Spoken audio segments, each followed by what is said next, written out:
Boom, boom, boo-doo-doo-doo. Doo-doo-doo. All right, all right. Hello and welcome to Rational Magic.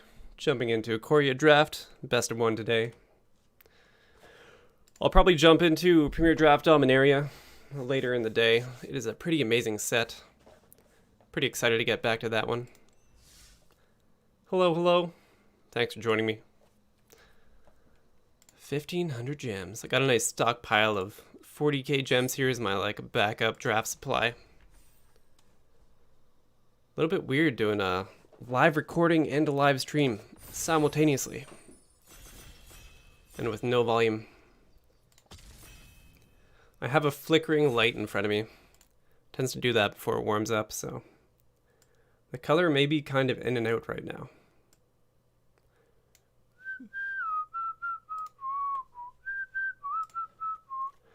Alright, opening draft. 9 lives, 3 mana hexproof. If a source would deal damage to you, prevent that damage. Okay, so every time you take damage, you put a counter on it. And once you have 9 counters, you lose the game. So this is kind of to extend your life total by 9 instances of damage. I've seen people play this on turn 3, which is absolutely ridiculous. Whenever Falcon Adapter attacks, create a 1/1 white bird creature token with flying that's tapped and attacking. I like that a lot. I haven't actually gotten to play with this card yet, but this is pretty strong. Waker of Waves, 7 mana, 7/7. Creatures your opponents control get -1 power. For 2 mana, you can discard it, look at the top 2 cards of your library, put one of them into your hand. This is an amazing recursion card that also enables itself because it can discard. Man. So Waker of the Waves is pretty high up in my pick order. Got a few other powerful spells. Feat of Resistance is always good. Capture Sphere is a fairly high pickup. Shock, especially in this draft, is especially important. Okay, so we pick up at 9 live. Get past a Liliana. This is kind of a difficult card to make work in draft. Face Feathers, just a 4 mana. Gain 4 life, removal spell is pretty good. Kind of between that and the Falcon Adept. Carrion Grub, Enforcer, Daybreak Charger, +3 power and attacks. Gloomsower, Pride Malkin is pretty good. Rise Again can be quite good. I like the Falconer a little bit, maybe a little bit more than Face Feathers. It is very tempting to pick up a Liliana. But it's a symmetrical card, so the payoffs aren't quite as good. Playing the limited environment. Carrion Grub bins to your graveyard. Sanctum gives you 1 mana each turn. Revitalize, gain life. Rousing Reed is probably the best common, one of the best cards actually in blue. Blue-white is a bit of a strange archetype. Not one to necessarily want to be in. Grasp of Darkness is very good, but it has a very strict mana cost to it. And Drowsing Pteranodon is a top tier card, but I think Rousing Reed, the only card competing with that here is probably the Grasp of Darkness. But being in double black is quite painful early in the draft. You don't really want to commit to black that hard. But I'll take this card. 9 lives is semi-playable. Whenever you drop low in health, you just kind of slap it down for an extra 9 hits. 4 mana 3/2 Flyer. Enters battlefield, target creature gains flying. It's pretty solid. Rambunctious Mutt is a good body attached to enchantment removal, which can be important. There are some pretty powerful enchantments in the set. And there's really nothing else exciting in this pack. Celestial Enforcer is fine. I do have a lot of flyers already. But it does require you to have other creatures on the board before you can start tapping things. So I'll just take the 4-drop flyer. And see if we can make this blue-white thing work. Anima is a bit of a miss. Cage Zombie, Sanguine Indulgence is pretty good if you have consistent life gain. Discounting this by 3 mana to resurrect 2 cards, put them back in your hand, can be quite good. Cauldron is also a pretty decent spell. The Indulging Patrician is good if you end up in these colors. And I think for the sake of power level, I'll just take the Patrician, and then we may not end up splashing black, but at least I have this option. And the Indulgence and Witch's Cauldron are probably the two next best, which are already in black. And we get past of Faith's Fetters. Faith's Fetters. It's pretty awkward to say. Which is pretty good. Turret Ogre, very strong card in red. Nice combat trick on Sure Strike, +3 power, and First Strike. Blue-white land is actually very tempting, but I wouldn't take it over what is just a solid removal spell. So pretty good card quality, just lacking early drops. I like the Alpine Watchdog quite a lot, and it's actually a really nice target for things like Rousing Reed because it retains Vigilance. So this becomes a 3/3 flyer in the air when you target it with Rousing Reed. And I'm pretty happy just to pick up the early game. Again, Sagweed Indulgence is a pretty solid card, as is the dual land here, but can't ask for much more than the 2/2 Vigilance. So two of these being passed really indicates the colors are open. This might be a white-black splash blue deck, which is not one of the strong archetypes in the set, but it's definitely something you can do. So whenever you, beginning of your end step, if you gain 3 or more life this turn, each opponent loses 3 life. It's a 1/4 flying lifelink. So cards like Blood Glutton become quite a bit better, stacking 2 of these. So it does look like I'm going to attempt to build a black-white life gain deck. If blue doesn't end up being as open as I would like it to, 2 mana 2/1 flash is actually fine.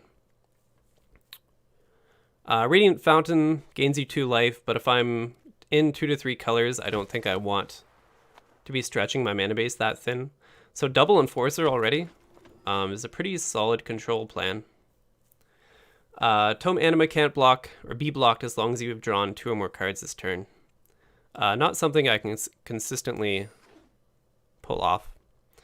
Run Afoul is just a very good 1 mana kill spell for flyers. Destroy target artifact. Creatures with flying can't block this turn. Oop. Yeah, I am certainly here. So Silent Dart, I'll probably never include in the deck, but it's fine to pick up. Speaker of the Heavens. Vigilance, lifelink, 1/1, tap, create a 4/4 white angel creature token with flying. Activate this ability only if you have 7 or more life than your starting total. It's a pretty fun card. Seasoned Howlblade is pretty insane. It does a lot of work. Just a 3/1 that you can give indestructible by discarding a card is always something your opponent has to respect. Basiri's Acolyte is very good. 2/3 lifelink, put 2 counters on creatures you control. Falconer Adept is great. So I have a lot of cards competing for the 4 mana slot right now. And this is pretty tough. So it's between the Seasoned Howlblade and Falconer Adept. The 3/1 here is just so backbreaking to play against, as it is always threatening to protect itself and take trades. A pretty minimum cost too. Selfless Savior is a 1/1. You can sack it to give indestructible. 3 mana 2/1 non-creature spells cost 1 more. It's kind of cute. Daybreak Charger is actually very, very strong. It's 2 mana 3/1 that pumps something by 3 power when it enters the battlefield. Destroy target creature or planeswalker. Yeah, the 5 mana kill spells are quite a bit worse in this format, simply because decks go off so quickly. So I'm going to separate out a couple cards that I'm not sure are being played yet. Azura is a pretty fun extended format card, but not good in draft. 5 mana 3/3 when it dies creates a 2/2. I might pick up a Finishing Blow at this point. The 2 mana 2/2 is actually something that might end up in the deck as a curve filler, but I won't pass up a 5 mana kill spell. Nothing else in this pack is super intriguing, so that's fine. Animal Sanctuary, tap for 1 colorless, pay 2, tap, put a +1 counter on target bird, cat, dog, goat, ox, or snake. Kind of fun. Pay 2, each opponent loses 2 life. Activate if a creature died this turn. Twin Blade Assassins. It's funny, it's a great card. 5/4, beating your end step. If creature died this turn, draw a card. You just almost never want to be in green-black. It's not a very well-supported archetype here. Anointed Chorister. I always want to say Coister. Pay 5 mana, give it +3/+3. It's a 1/1 lifelink. Always solid, always a threat later in the game. Definitely something your opponent has to respect, and goes with the theme of lifelink. Legion's Judgment. Destroy creature with power 4 or greater. 5 mana, 3/5, pay 2. Put a card from your graveyard on the bottom of your library. Seems kind of silly. Lofty Denial. I actually like quite a lot. Crypt Lurker. You may sacrifice a creature if you do, discard a creature, or discard a creature card if you do, draw a card. It's kind of cute. It's an okay spell. Judgment might make the deck here. I think Lofty Denial is just a much better card. And if I keep getting past good blue cards, I might pivot a little bit. I'm not a fan at all of Sanctuary of the Tranquil Light. 6 mana to tap creature. Discounted by 1 for each shrine, so it's 5 mana if you control this shrine. Is not nearly good enough. Witch's Cauldron is a very solid card. Revitalize goes pretty well. Becomes a 3 mana, gain 3, deal 3 cantrip. Which is pretty solid. I think with 2 Indulging Patricians, I could commit to this like weird gaining life cantrip style of play. It's a pretty interesting win con. Also, like, people should be passing Revitalize pretty cheaply. Or pretty often, I mean. As it's not a high value card. 2 mana 1/3 flyer is pretty solid. I do like this counter spell, but in double blue, there's very unlikely I'll be making that card work. So 2 mana 1/3 is pretty much just a curve filler and a good blocker on the ground. Despite missing that first pick, this deck is turning out pretty well so far. Short Sword I like in the aggressive style of decks. Return target spell or creature to its owner's hand. Unsubstantiate. It's really solid. I'm seeing a lot of powerful blue here. Really solid card. The 1 mana 1/3 is arguably worth running. And we get past a Falconer Adept. So white is incredibly open in pack 1 and 2. For cards that good to be seen this late. And card quality is looking very, very good. I'm almost tempted to take the dual land here just in case I want to end up splashing green. 3 mana 2/1 flyer. At this point, it probably helps me more than my opponent. But I'm still a little bit cautious about running that card. The best card in this pack is probably Thrill of Possibility. Though I'm very unlikely to run that card. I'll take the blue-white land here over another Celestial Enforcer.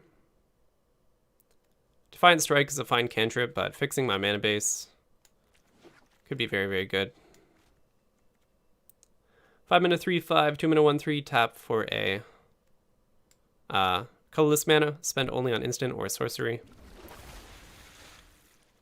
And a counter spell. Okay. Take this shock. I might have been right to take the shock. Terror of the Peaks. Oh my god.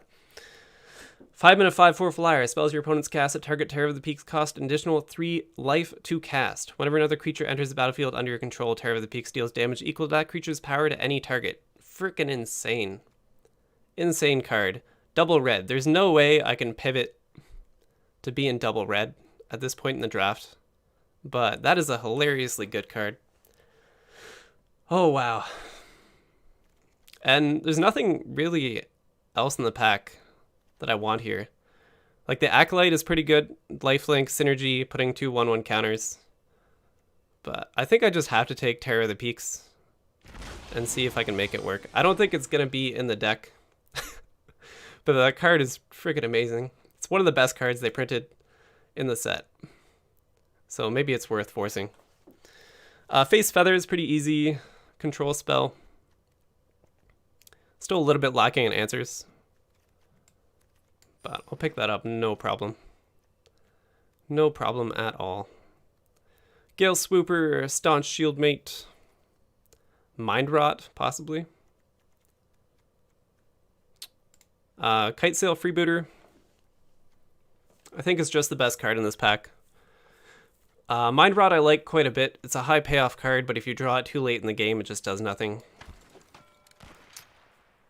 Freebooter is very solid. Thieves Guild Enforcer is a 1/1 with Flash. It's a rogue synergy card, but they didn't actually print many rogues in the set. Pestilent Haze I think is actually a main deckable card. It's a lot weaker in my deck because I have pretty low toughness creatures. But there's lots of aggro decks in the format that this card just blows out.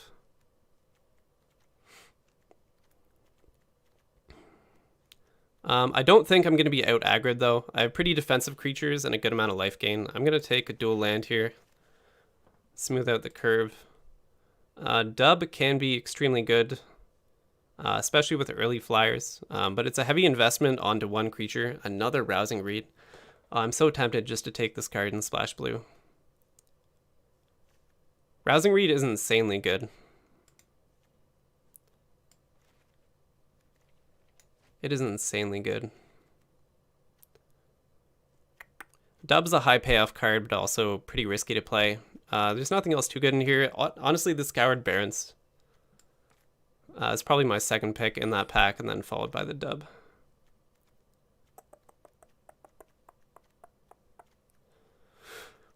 And bit of a dead pack here. 2-1/3, whenever source control deals non-combat damage to an opponent. Chandra's Pyreling gets +1 power against double strike. Counter target spell unless its controller pays 3. Ridiculous. Ridiculous. Experimental Overload, really good in the red-blue Spells Matter deck. As is Frost Breath here. I have 28 cards here. Not all of them are playables, but I'm pretty set. I'm going to take another dual land. See if we can make 3 colors work here. Sanctum of Calm Waters, I think is quite a bit worse than a lot of the other draw spells in blue. I'll pick it up because nothing else here seems very good. 1 mana 1/2, tap, sack it, target opponent discards a card, activate only anytime you could cast a sorcery. Toss that in the sideboard there. Rookie Mistake, green-black land. Sanguine Indulgence might be worth running a one of. This is the deck for it. Helps you win those attrition matchups pretty well. And another Enforcer. May not make the deck. I'm going to be doing... Ooh. There's my red-white land. To try and splash for Terror of the Peaks. Could be quite interesting. I'm going to have to read through chat here at the end of the draft. I just can't make picks in time and do that. So I'm loving the land base here. Pretty great fixing. Duress I like. Creature gains +1/+1 and your choice of Death Touch or Lifelink. It's a good combat trick. Okay. What are you telling me to pick up? Make the Falconer fly is great. Yeah. Yeah. Oh, man. Oh, I know. I know, Stefan. Glad to have you here. Okay. Counter target instant or sorcery unless its controller pays 3. This is insane to me. This seems like heavy constructed worthy. But I'm going to have to start cutting everything but the absolute playables from the deck.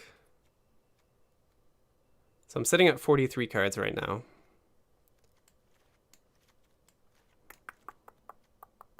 I didn't end up with much of a late game here.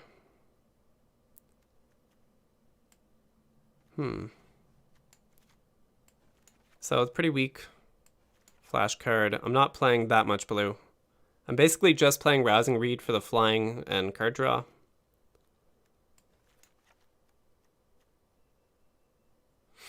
I like Gift as a combat trick. I think it's pretty nice. It's funny I only saw one Revitalize. Or at least only one caught my attention during that draft. This is just entirely a flying deck that races the opponent, which is kind of fun. I have like... Okay, so to support Indulging Patrician, I have Revitalize, Anointed, Chorister, not Coister. Alchemist Gift can give something lifelink. But beyond that, I'm just hitting in for high power creatures pretty much. Got one Blood Glutton. Blood Glutton. Yeah, it's a pretty simple game plan here. I'm loving this mana base. Picking up 4 dual lands just to make everything happen was pretty solid. And I have enough removal and enough interruption to make the deck pretty solid. I could be running like miscasts, and there's another good counter spell here, Lofty Denial. Just like get a couple flyers down and counterspell any interaction my opponent tries to do. I would probably cut the Wingmare.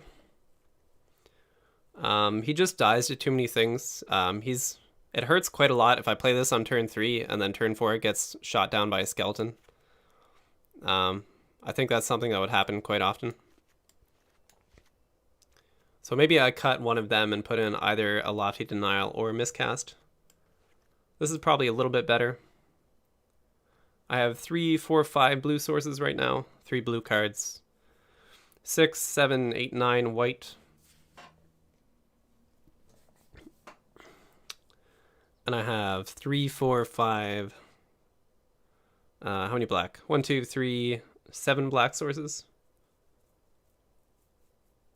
And even black is more of a splash.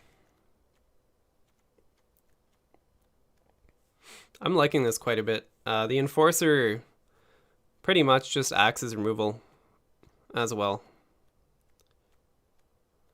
This is a fun little beater deck. I feel like this is something that you would draft, Stefan. Just like lower the ground flyers, life gain. Cut the black, you don't have enough lifelink synergy, just go straight blue-white. I could. Alchemist Gift, Kite Sail, Finishing Blow, Blood Glutton. The reason I'm not really... Oh, and both Indulging Patricians. So the reason I'm not considering cutting black here is because it's pretty easy to support with 3 dual black lands. I don't think it's hard to make that work.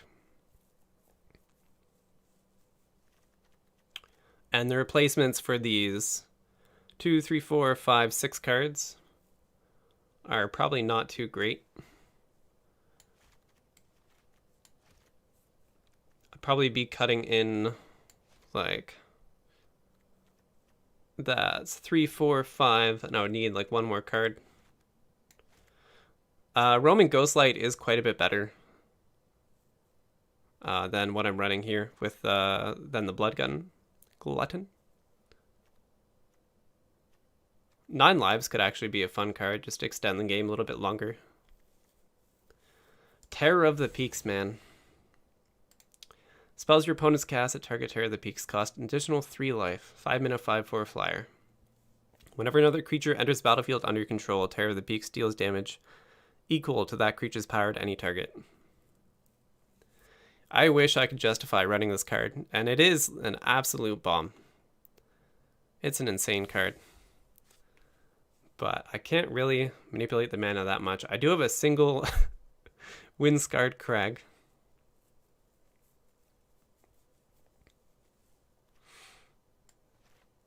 So I like the Patrician quite a lot. I like Freebooter quite a lot. If I were to cut cards, it probably is right to run a single Roaming Ghostlight in here. Finishing Blow is a little bit slow. Gift is an okay counterspell, or not counterspell, an okay combat trick. I suppose I would cut Revitalize as well if I was to take black out of the deck.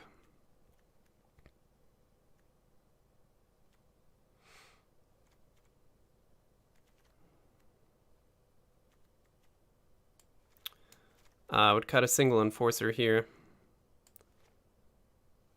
And then last cut would probably be Miscast. Miscast is so good.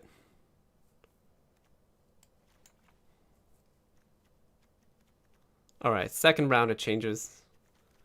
I was pretty confident, but you made me consider other things. Blue, white, and have a single red to put in Terror, but the problem is that Terror is a double red spell. And in order to cast this consistently, I think you need like 7 or 8 red sources. The responsible way to splash one color is with 4 sources. So I'd have to run quite a few different lands and cut my 3 drops, which are, I think this is like one of the most powerful parts of the deck. Just a 3 mana 1/4 flyer lifelink, even without the life gain synergy attached to it, is one of the strongest cards that I'm running here.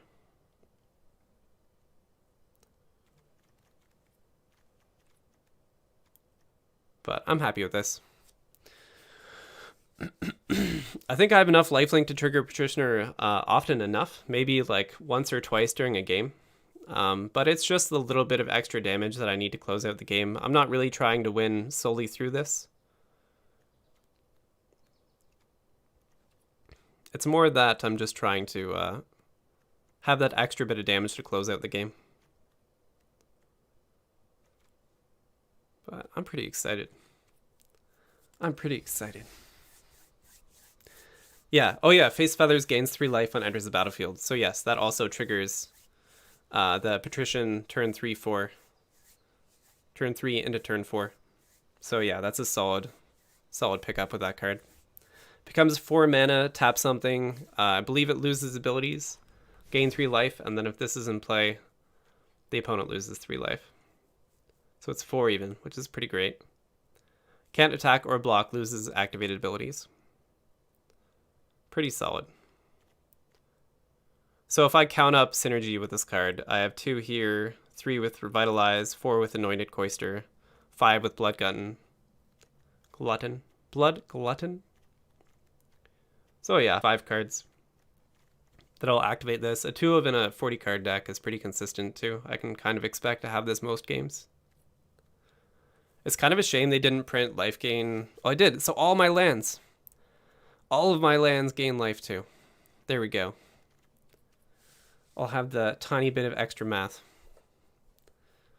Yeah, I totally missed this too when I picked up the lands.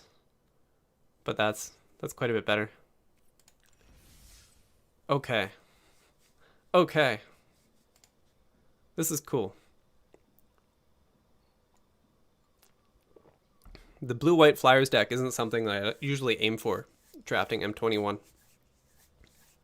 It's legit, but usually like if you're in one of those colors, it's better to splash differently. Like if you have strong white cards, you're often better off in white-green. The +1 counter synergy is pretty amazing there. And then, yeah, if you have really good blue cards, you want to be in blue-green or blue-red. Are kind of the top 2 decks there.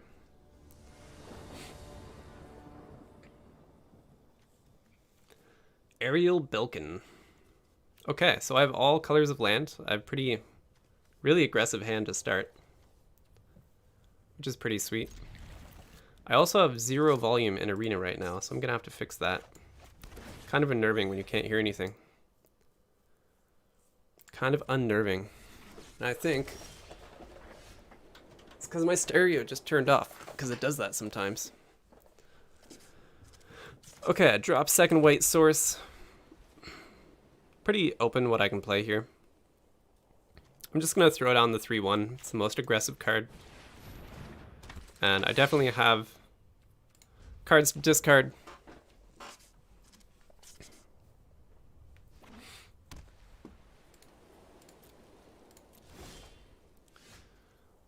So I'm going to have to watch to see what kind of removal my opponent's using. I can't protect this from exile. Solid hit. Keeping aggressive. And we'll get down a second blue source. I'm going to hold on to a few lands this game, so I can trigger this a couple times.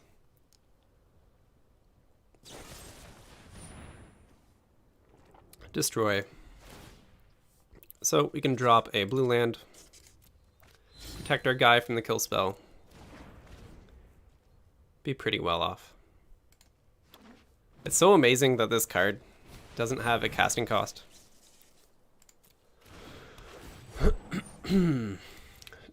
Llanowar Visionary, 3 mana 2/2, draw a card, tap for mana. Pretty good. I don't really mind trading the 2/2 in for that card. So I'll just attack with everything. And he's going to take all the damage. I could leave one blue open. I guess I have double blue here. It's hard to say how many lands I want to keep. The deck wants to hit 5 mana. That's kind of where as high as I need to go. So I'll hold one land back, and then if I draw any more, those will be fodder to the discard effect. Valorous Steed, 3/3. When it dies, create a 2/2 knight. Oh, when it enters. Okay. I always thought that was a death trigger. Alright. So I can tap something down. If I play a flyer, I can tap something down through Enforcer, which is quite a bit better. I think I hold on to Faith, Feathers. There isn't a lot that I'm worried about right now. So I'll drop my flyer, tap down my opponent's 3/3, and then stay on the aggressive attacks. He's going to block with the token, but that's kind of fine. So I trade off for like 1/3 of his 5-drop. But I don't want to use Face Feathers until I at least have either the combo piece with it or a more important creature to kill. I'm not worried about my opponent racing me.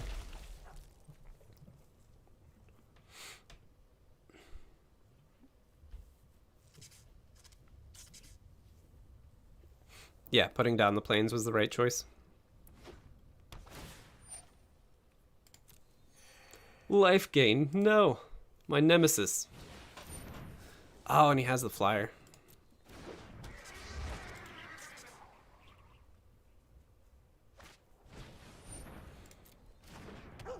Fun stuff. So 1/1 you can sack to give indestructible is not really much of a problem for this deck.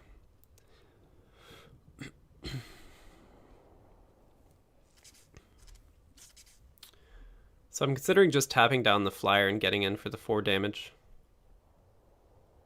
Means he can block on the ground.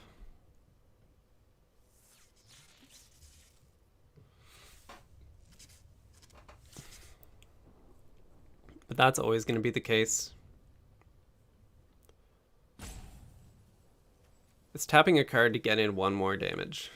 I could tap on his combat and do almost the same thing, but I can only do it once this turn if I play my other Enforcer.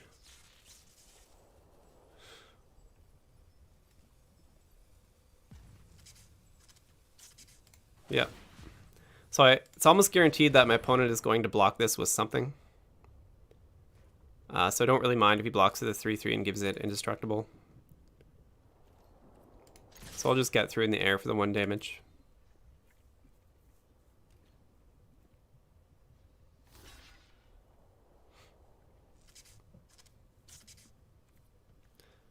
Indestructible my guy. Discard a land. Now if I ever draw a Rousing Reed, this card becomes insane.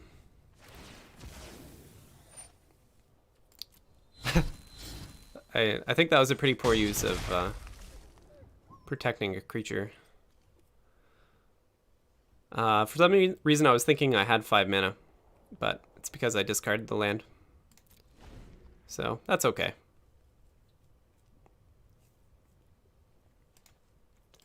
That is okay.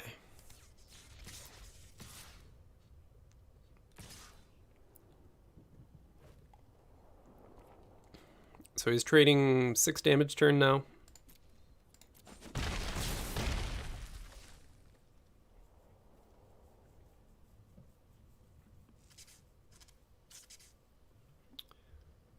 And I can tap down whatever body he plays. Oh, that's cute.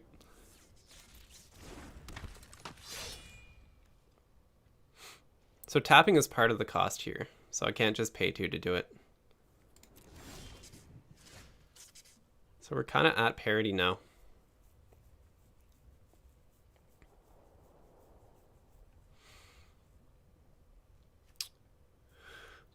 If I continue to race him, I think this is worth a Faith Feathers at this point.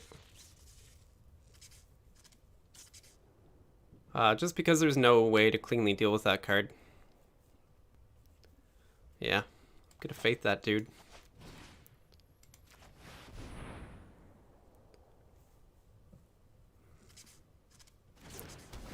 So I gain 4 life, which helps with the race.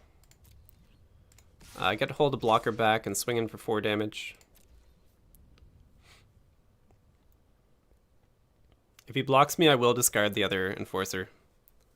I don't have the mana to use 2 of them a turn anyway. No blocks.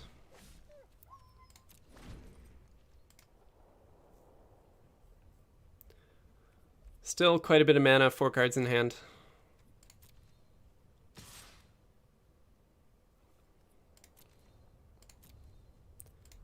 Taking the 3 damage.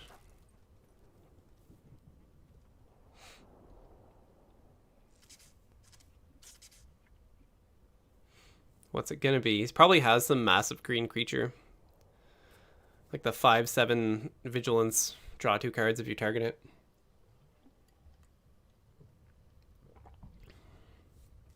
He's thinking really hard though. 2 mana 2/1. I pretty much win this game off of a Rousing Reed. I do pretty well if I draw the 1/4 lifelinker. He's gonna exile him. Wow.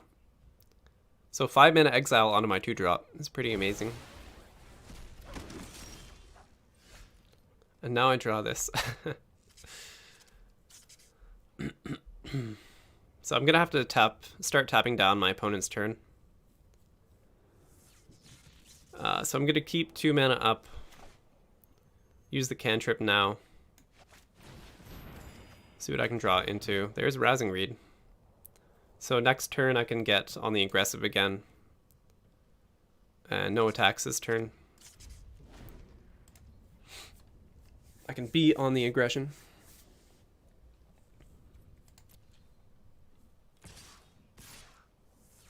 I probably should have done this pre-combat. So it looks like he has a trick of some kind.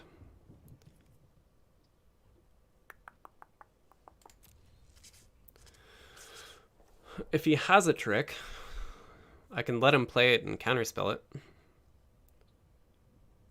And double block the 3/3, but I don't think I want to double block here.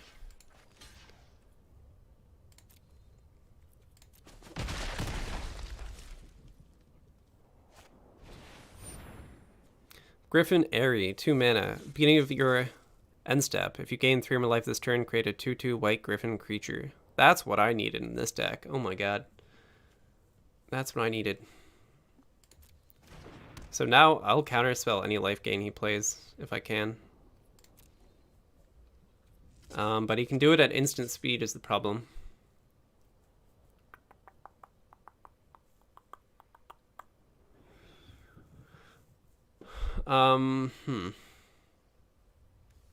At the beginning of your end step, so he won't gain a flyer if he tries to gain life now. Ooh, beautiful. Okay, so he's nothing in the air. I can swing in for 4 damage. But I can't play another card this turn if I do. So I probably look for a land, casting Rousing Reed. And threaten lethal.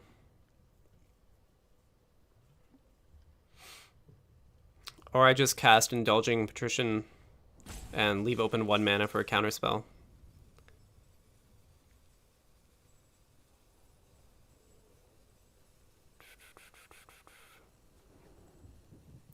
He swings back with 3, 4, 5, 6, 7, 8 damage. He has 1 card in hand. Yeah, I think I go for the win. If I target the Celestial, I won't be able to tap down his flyer next turn. So even though it's slightly more damage, Weatherlight, or the Ghostlight is really, really good. So I'm going to discard Enforcer. Get my planes down. Deal 3 in the air. Now I can tap down 1 flyer on my opponent's turn, 1 flyer on my turn, or just bounce it with the Ghostlight. And hopefully have lethal. I also have 1 mana open for a miscast. Another Steed. It's pretty good.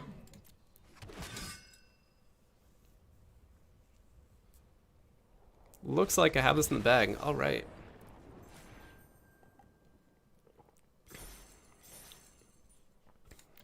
That single Rousing Reed. That's all it takes. That card is insane. The card is insane. So, pretty happy with that.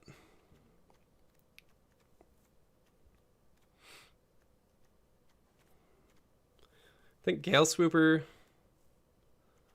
would probably be the card that gets cut if there was something else I wanted to add in. 9 lives is kind of tempting just because it helps race. Or even the Wingmare.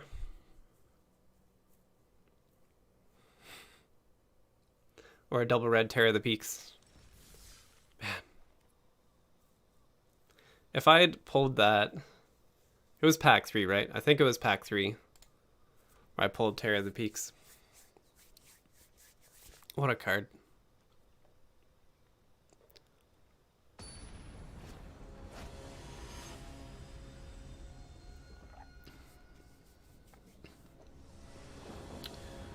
Make sure the stream health is good here. So a double black land. There is no way I can keep that.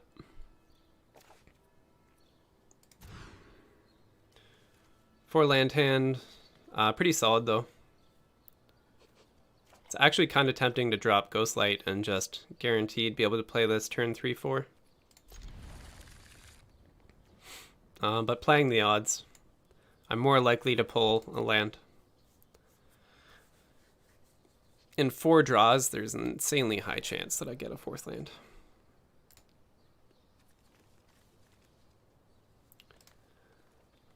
Mariquaginous? Mariquajanus?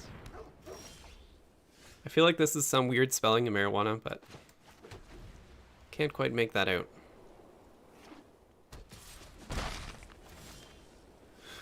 So, white aggro misses his 2-drop. It's a good sign. Red-white. It's a good thing I'm equipped to fight that deck. So it's tempting just to drop the Freebooter. This card does take trades very well, but it's also very likely it gets killed by a combat trick.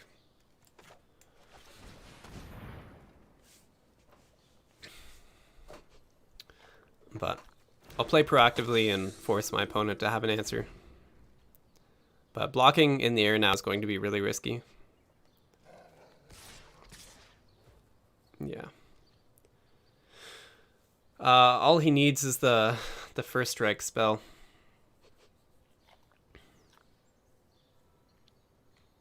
And it's enough damage no matter what I block here.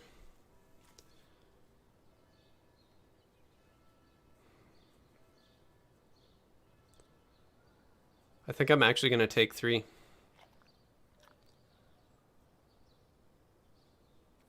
Losing the Patrician right now. Man. That's tough. Alright, I'm going to force him to have it. Or I just play Kite Sail next turn. Alright, I'll take 3 damage now. I'll take the 3. It's got a weird... Oh, 4 lands. So if I drop Freebooter, I can see my opponent's hand and then actually know for sure whether I'm vulnerable to a combat trick, or I just throw down the 2/3 flyer.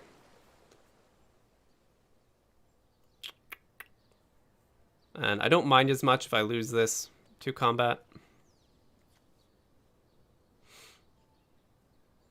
One more mana would make this choice a lot easier.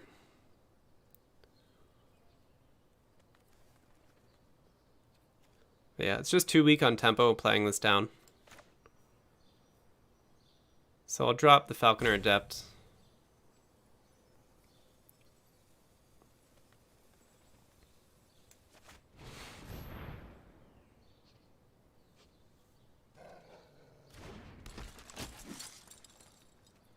And I'll probably make 2 blocks next turn. Hand, hand, hand. With a Freebooter.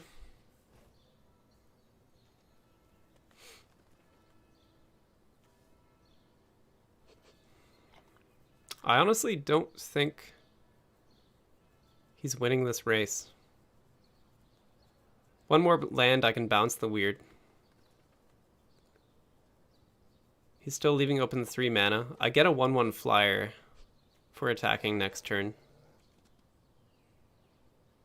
Which is an excellent chump blocker.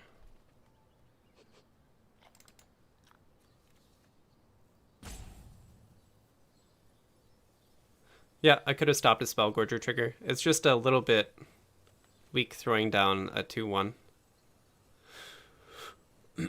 The other option here is double blocking, but I think I get blown out doing that. I'm gonna let this go through. So I should have attacked on the previous turn to gain the life. Kind of swapping game plans here. And he plays nothing. That's actually amazing. Okay, I will drop this now.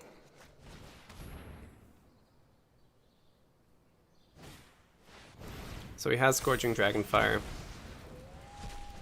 I don't get my 1/1. Creatures you control get +2 power, or dub, chant creature, +2/+2 first strike. So Burning Bright, I can still take a trade when he plays that. Take dub out of his hand.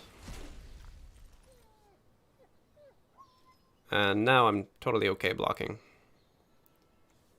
He can pump this to be 4 power, so I will need to answer that eventually. I'm really hoping for a land draw. Because Roaming Ghostlight is the best way to answer a weird. Swings in with everything. So he can +2 power. But I basically have to start blocking. Or else I would take 5, 5, 9,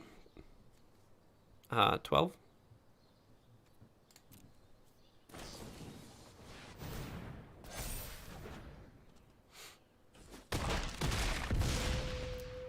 Let them all die. Now I'm in a really good position if I hit a land. Oh, it's a tap land.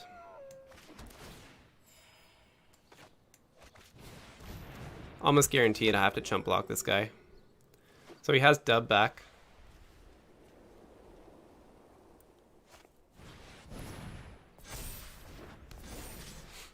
And next turn I can bounce this guy. Then I'm doing alright.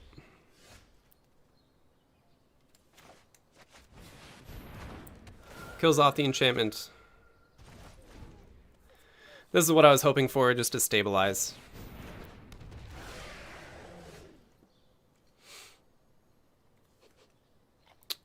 And I'll probably just play Glutton down and trade it off for the weird. Or 3 mana, 2 mana to tap is actually really effective too. But this will have Summoning Sickness, so I can't do it on that turn. The weird is just good enough that Faith Feathers might be the right play.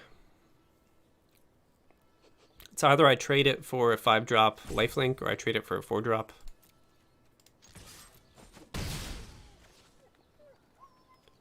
But it does force him to have the spell. So I think I'll gamble on whether or not he draws an instant to pump it, and then if he does, I'm okay with trading that off.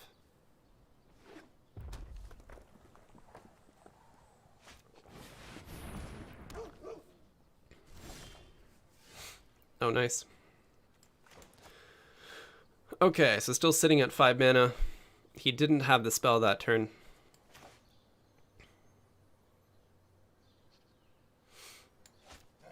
And I'm just going to load up the board rather than casting any of these right now. Just tapping down the weird every turn is a much better answer than spending Faith Feathers, even though I have 2 in hand. I could, the other play would be tap down the 3/4 and swinging with both, which is pretty good too. Gain 4 life, deal 7, go to 11. Yeah. I actually might like that better. And I gain 4 life again, so that's 8 life gain.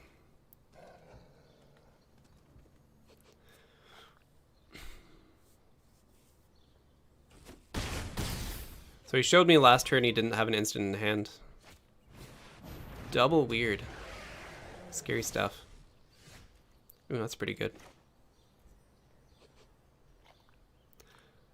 Okay, so I'll get down my Enforcer. Drop down Savior. And now if he has a way to pump this, I can just block. Oh, wow. I can Indestructible whatever would die. But it's still better for me to attack.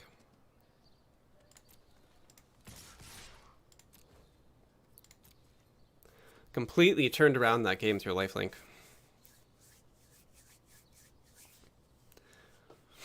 So he could like double block combat trick or a single block combat trick, but it wouldn't be enough to turn the game around.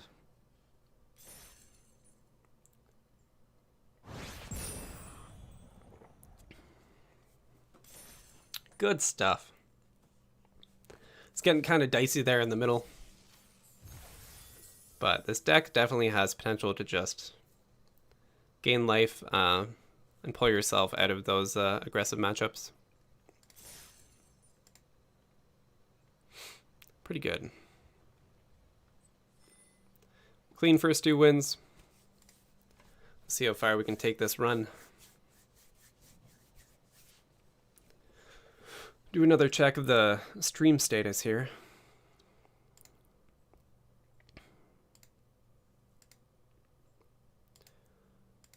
It's funny, the recommended bitrate to play a stream at is 3,500 kilobytes per second. But then the YouTube service recommends you use 4,500 kilobytes per second, which is way higher than the minimum that you actually need. Can you tell me, Stefan, if the stream is choppy at all? If there's any lag going on?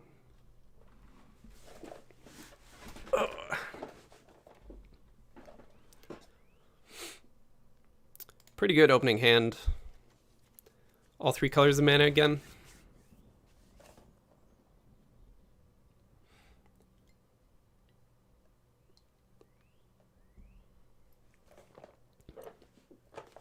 Playing against Infect 3D. Whoa. 3 dimensions of infection.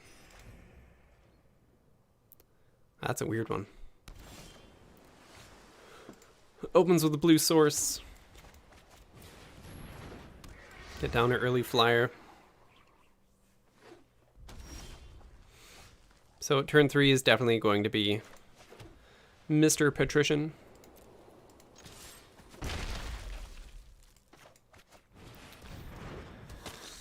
Which is just at a range of Dragonfire, which is pretty nice. Stream looks good. Alright, I had to use a different internet solution because my wireless adapter I don't even know what's wrong with it, but it's been acting up terribly since yesterday. So I rigged up a landline connection for today.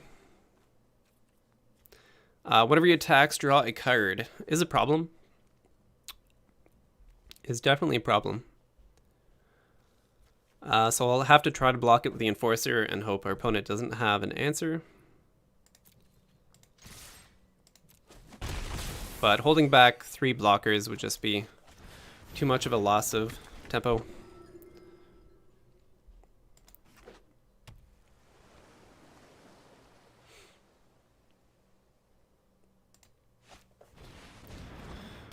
My worst nightmare there is he plays Rousing Reed onto the library Larcenist. Becomes a 2/3 flyer and draws a card. So our opponent has a 2/2. Still haven't hit that mana. I could tap this down and swing in. He has 1 mana open to cantrip, so we could have Opt, or there's a couple 1 mana spells, but Opt is the big one to pump his guy with prowess. So I think I'm going to go with the safe bet of attacking in just with the 1/4.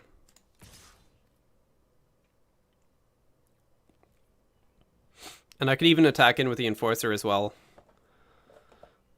If I plan to throw down my little Watchdog, which I kind of do. Yeah, I think that's okay. So he could opt turn this to a 3/3, a block kill the 2/3. Yeah, I'll play it safe here.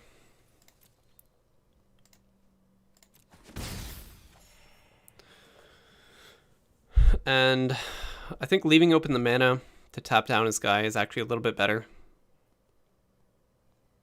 than playing a Watchdog.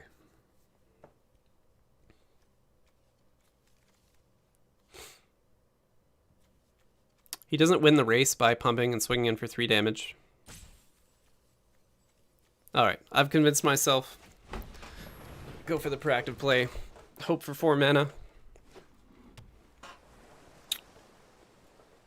It's very likely he bounces one of my cards.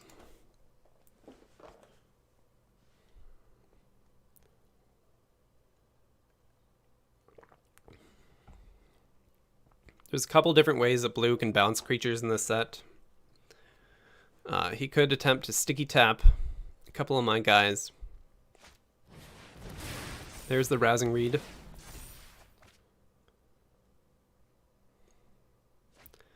So now this is a prime target to hit with Faith Fetters. There's no prowess here, so we'd have to use 1 more combat trick.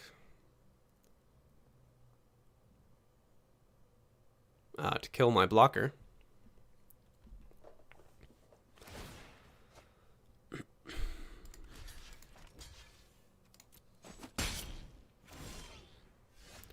So 2 blue still open. I could be hit by a counter spell, but I think I have to risk that. Yep, he has the Lofty Denial. Okay, so no amount of blockers in the air really protect me here, but I can attack anyway.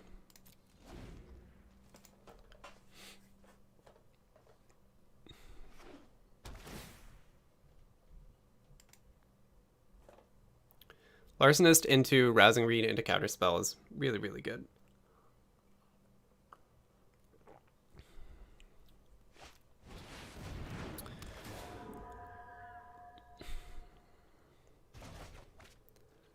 And this is where mono blue just kind of has a similar game plan, only they do it better.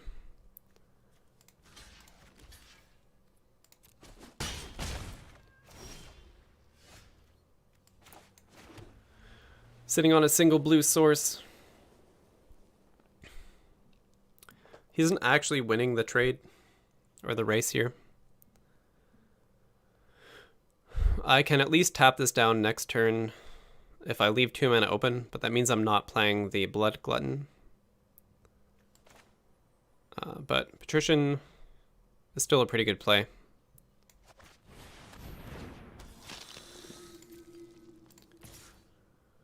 So attack in with a 2/2 Vigilance and leave open 2 blockers in the air.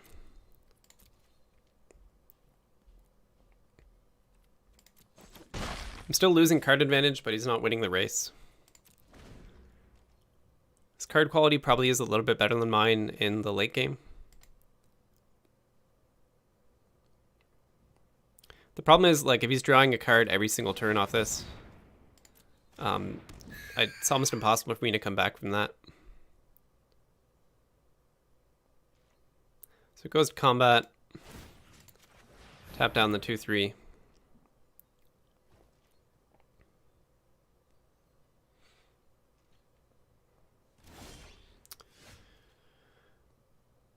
I could have gotten a Patrician trigger by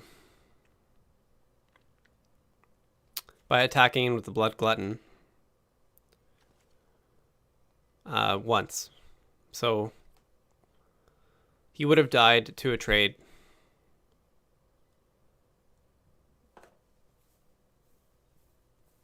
Okay, so now he can pump both of these. So attacking in is probably not a good option here.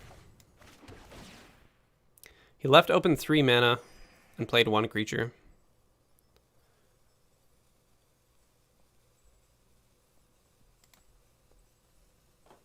Yeah, attacking is pretty bad right now. The question is whether I need to tap down my opponent's guy next turn or develop my own creature. And I think I have to develop a creature. So it's going to be the 5-drop.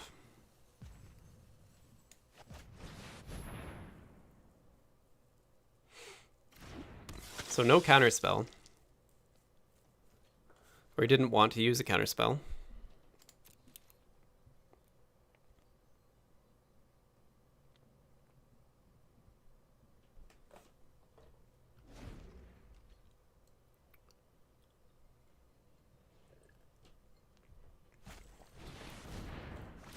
Frost Breath is pretty good.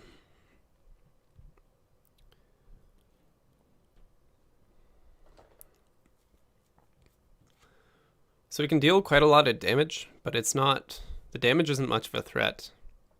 It's more about who gets more value on board.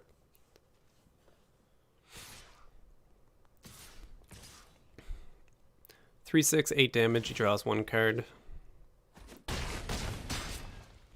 Getting a second blue source is really important right now. Weird. So 4, 5, 6 mana, so I can see my opponent's hand. He's tapped out, so I know he's not going to combat trick me.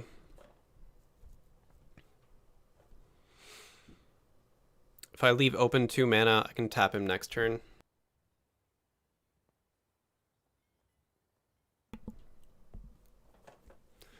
I do really want to take a spell out of his hand, so I think I'm going to play this over the Falconer. Possibly. Ooh, Sublime Epiphany. Wow. Counter target spell, counter target activated triggered ability. Create a token that's copy a target creature, target player draws a card. 3 mana 2/3 haste, pay 1, another target creature with power 2 or less can't be blocked. So he's holding on to a bunch of weenies. And I'll take the only spell out of his hand, which is pretty clutch. Without a way to pump his creatures, he doesn't actually have a good way to kill Falconer Adept when he attacks in besides double blocking. It's the card drop that's really wrecking me right now. I'll go to combat here. He doesn't have good blocks for the Blood Glutton right now, for any of these actually. So I can swing in for 6 damage, 4 of it being lifelink, and deal 3 off of Patrician. If I want to play Falconer this turn, I should attack in with the Enforcer. At which point I'm just basically racing my opponent.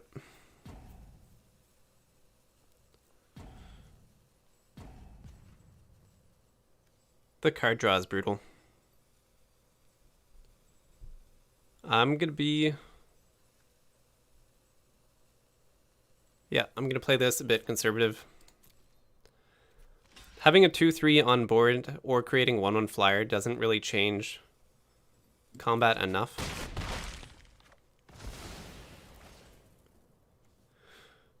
Beginning of your end step. Go to end step.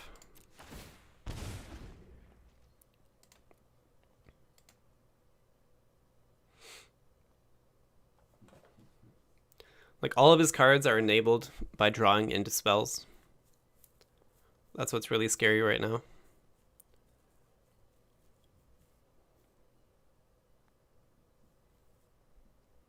I heard you, Stefan. Keeping back the tapper.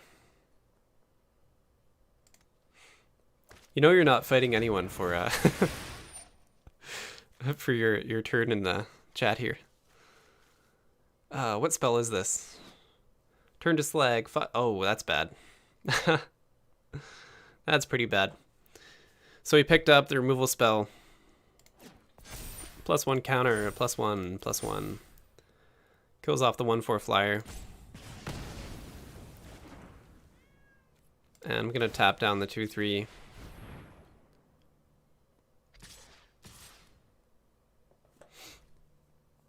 I could prevent more damage or even double block by tapping down a different creature. He doesn't attack in with a weird. I could tap 2 creatures a turn with this down, which is not terrible. The second blue mana would be so amazing.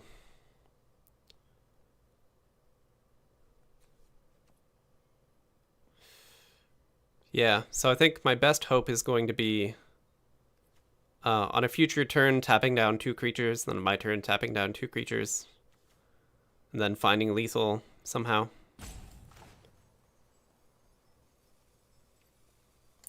It's still a poor use of mana to do so.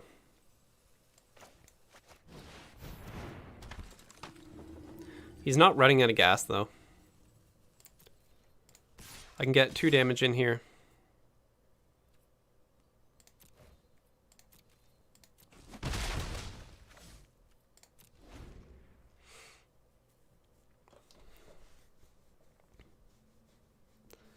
Nobody is running out of gas.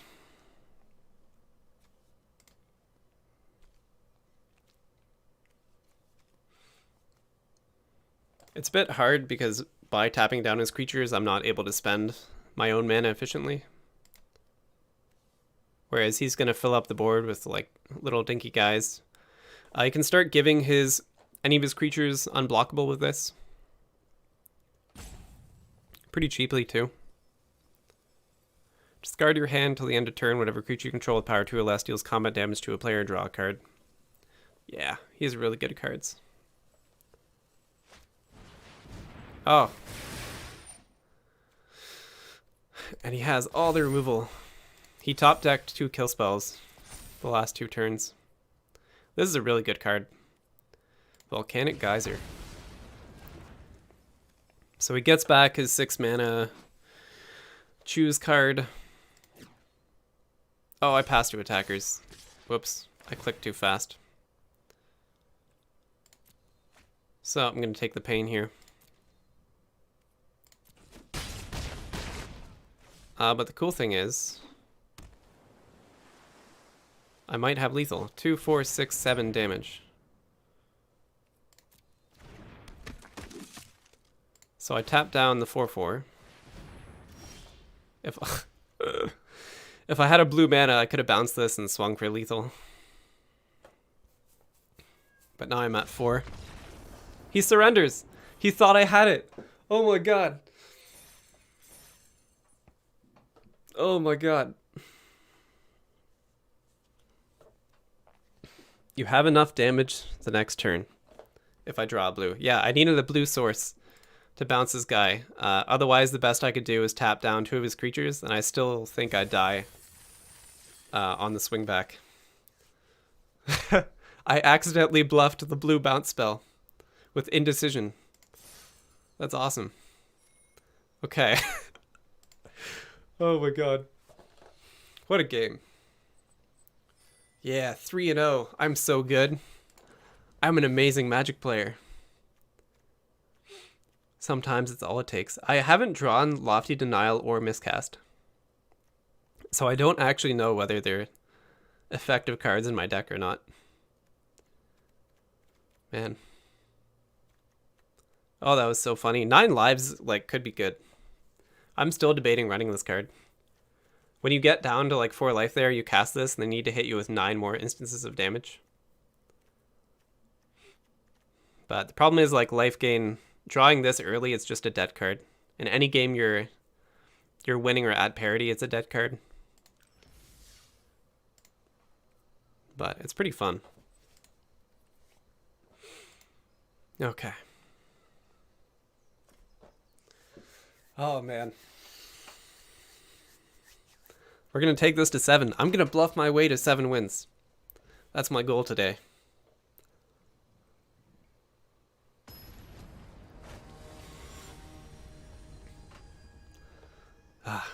The thumbnail is just going to be a big picture of Ghostlight and then a bunch of white lands.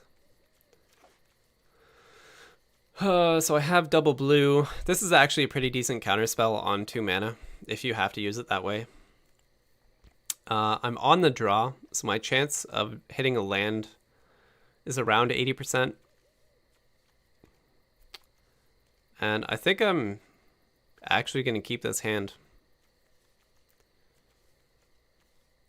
If I was on the play, this would be terrible. But I think the quality of my hand is good enough that just waiting for another land. And I have more white lands in the deck than any other source, so it's what I'm most likely to draw. Turn 2 Lofty Denial isn't a strong play, but it's still a play. Hope and pray with me. Hope and pray. So I missed 2 draws. Hell yeah. Counterspell that Gorger. Goodbye. Woo! Hitting the white land. Love it.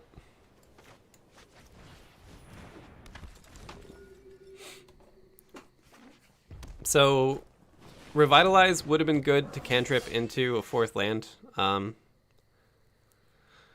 which I probably have to do. I wanted to hold on to this card in order to play, gain 3 life and deal 3 with Indulging Patrician. But unfortunately, that's not how it's going to work out. And I'm actually going to do this now rather than my opponent's turn.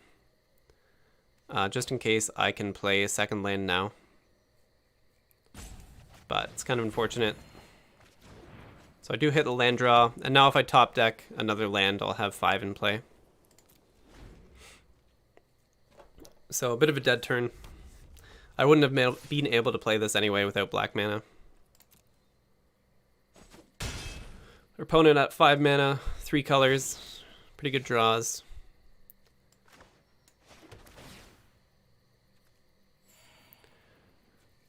So I can either tap this down or give the 1/1 flying. This is a pretty good card to trade with the Turret Ogre. The flying doesn't matter here, but 5 mana open, 3 cards in hand, and you didn't play anything, so I should be expecting some kind of interaction. Okay. I actually don't mind that at all. I'm not too worried about losing the race, and him spending a card to sticky tap 2 guys isn't going to affect me that much. This isn't a great use of Ghostlight, but it's good enough.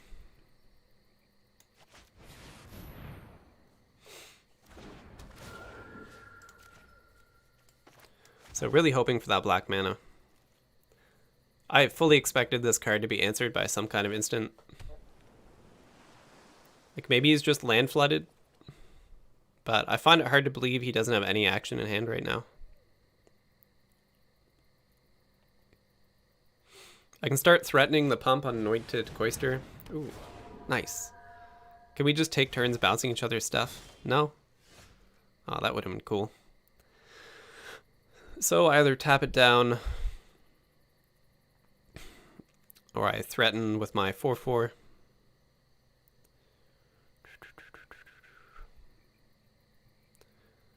I really don't mind trading 3 drops in the air.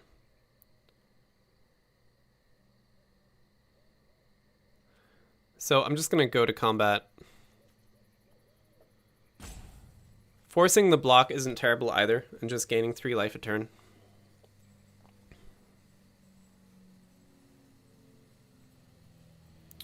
But I would like to just clear out any potential blockers he has. He has a 4/3 reach and a 3/2.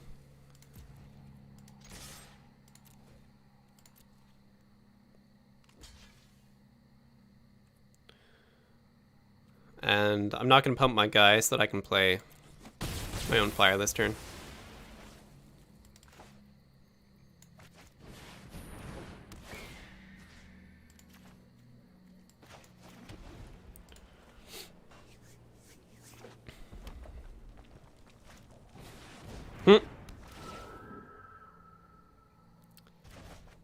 Endless bouncing. Nothing's happening in this game. Nothing is happening. Would you like to block me, sir?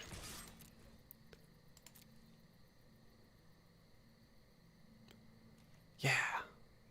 You want to do it. So he has a single black, single red. If I pump this, I could run into a burn spell. But I'm fine with that. So we have the eliminate. I'm not feeling too threatened right now with a 3/2 on board and a full hand.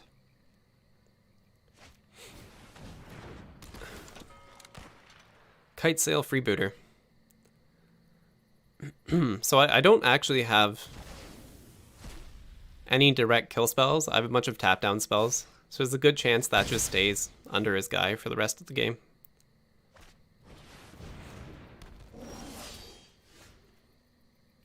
Still no black sources. Plenty of land though. So that leaves me with 3 land. So I'm going to tap down the 4/3 Turd Ogre. Gain life and throw down my 2/3. Taking 4 a turn now. A single black land like completely turns this around. 4, 5, 6, 7 lands.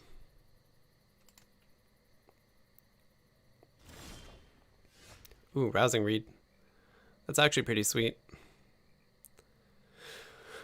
I have 2 ways of getting my guy flying now.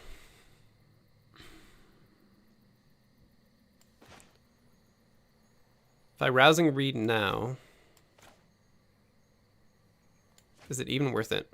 It's a bit weird. This is not the sort of target that I want to hit with a Rousing Reed. But I think I do it anyway here.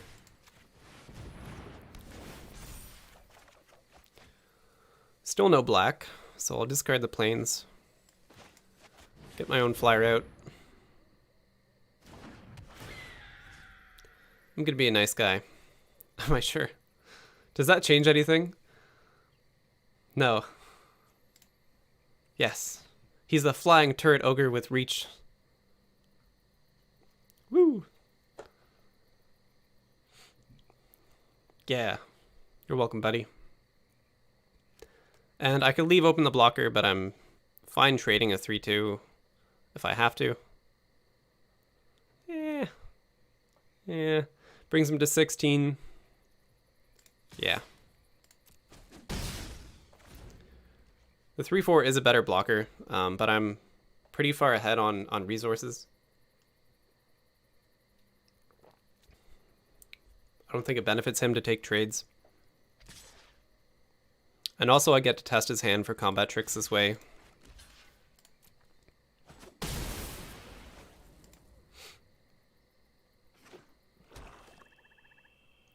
The 1-for-1 really doesn't mean a whole lot to me right now. Oh, this is pretty sweet. So I can protect my guy from the 2 mana swift response.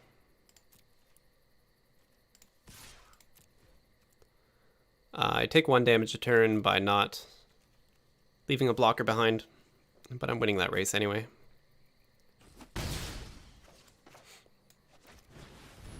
This is the guy. Alpine Watchdog is who I want to hit with Rousing Reed.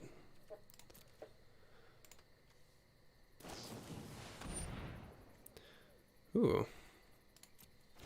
Flashes in a 2-1. So 3 mana to pump him once.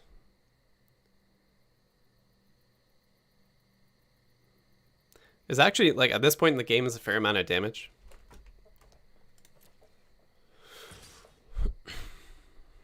He should attack in with both. So you can pump him twice right now and make him a 4-2, 4-3. 3-2 and then a 4-3. So if I actually double block, I can kill it off. I'm taking too much damage if I let him hit me with this every turn. So I think I actually will double block.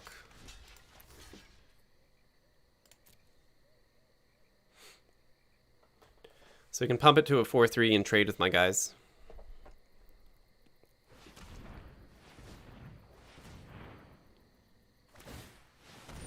Taking 5 damage a turn would probably be enough for him to close out the game.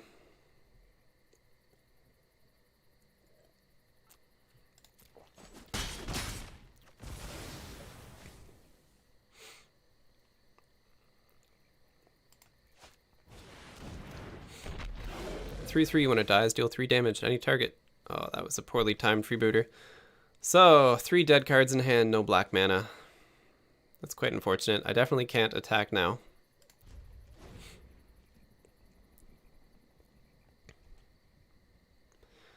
If I kill this, it trades with my guy. I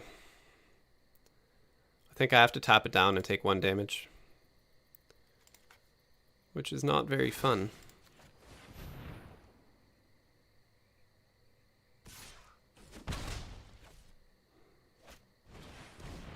Oh no, Sanctum of Stonefang, so he's going to deal 1 damage. Gain 1 life turn. This is amazing for me. That's exactly what I need. Okay, so I have a safe blocker, and it doesn't kill this, which is what I want. And I can continue. My opponent has me on a clock, so I have to race him. I can't not block and let the chip damage kill me. But also the life gain here. It's going to do quite a lot to keep me in the game.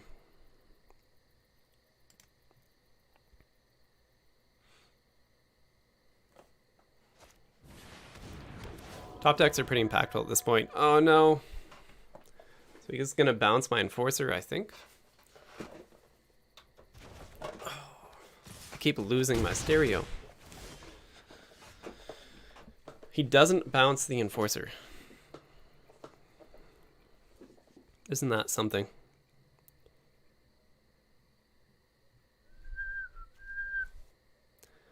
So Glutton now into Patrician next turn is actually pretty good.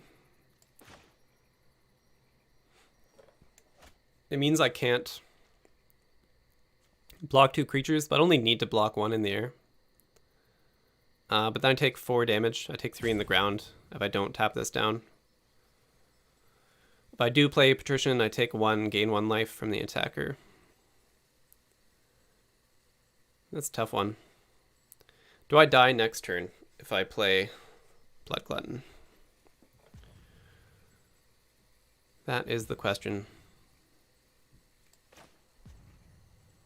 I think this is my best play. I take more damage next turn than if I played Patrician, but I also have a weaker follow-up. So no attacks. Get hit for 1.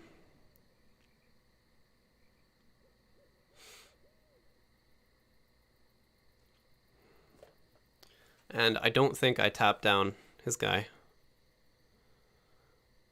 It's kind of the same either way. I tap down this, I take 4, or I have a blocker open. I think blocking in there is better here.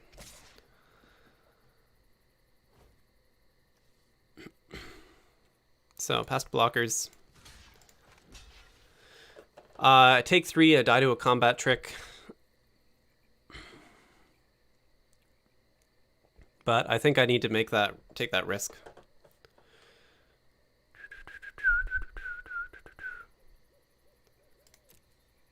So yeah, playing Indulgent Patrician would have been better. A better play for combat this turn, but I think this is the winning play more often. Okay, so he goes to my turn. I can tap down one of his guys so that he can't block me. And now I can swing in for 4 damage with Patrician in play. And I can leave this open again as a blocker, which maybe I don't. Swing in for 7, gain 4 life. He can deal 1 damage to me next turn. Swing in for 10, actually, because this will deal 3.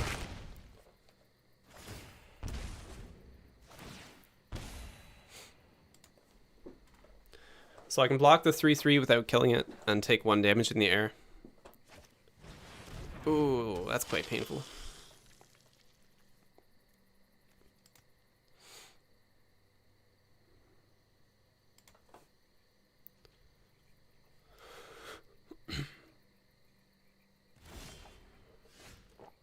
So it's turning into a tough game here. Just getting flooded on lands. I win? I don't think I win. I would have to tap down the 4/3 so he couldn't gain life.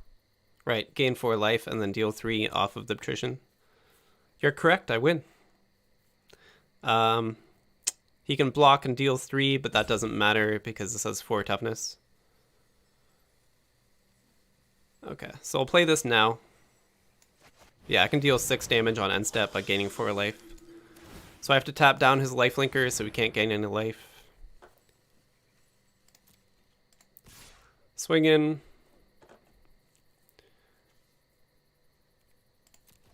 So it doesn't matter where he blocks now, and I'll deal 6 on the end step.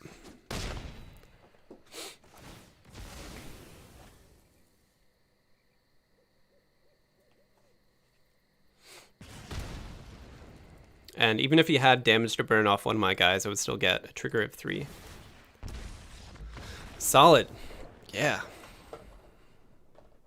It's a pretty satisfying way to win it.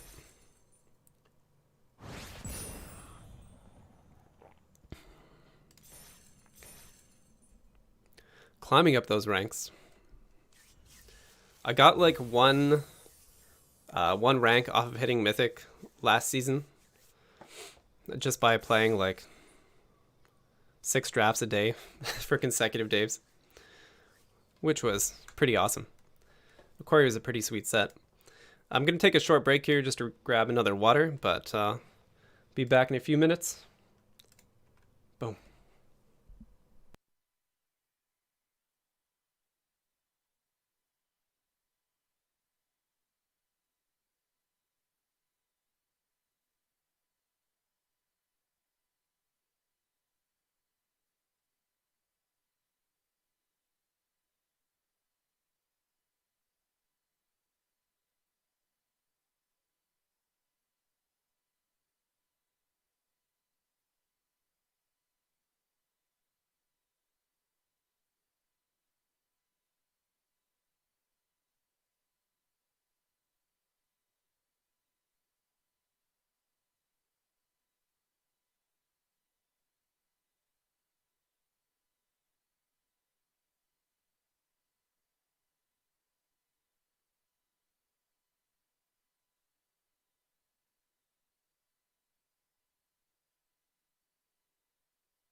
All right.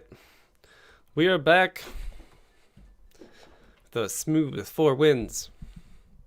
Been a pretty great draft so far. Pretty great draft. It's funny to me that my current viewer right now probably has more experience than me with Indulging Patrician as a life gain card. Been performing really well. Despite the deck lacking a lot of payoffs. I guess Faith Fetters makes up that that part of the deck quite a lot. I think my first pick in the deck, I might have been offered a Fetters. But yeah. Also considering that I pretty much whiffed on the first pick of the draft by not watching the timer closely enough. Did pretty well. Did pretty well in the end. I haven't run into any of the really powerful archetypes, so I could just get blown out by something really strong. And I'm kind of waiting till I run into one of those, but we shall see. Jumping into this would be game 4, game 5, game 5 of the draft.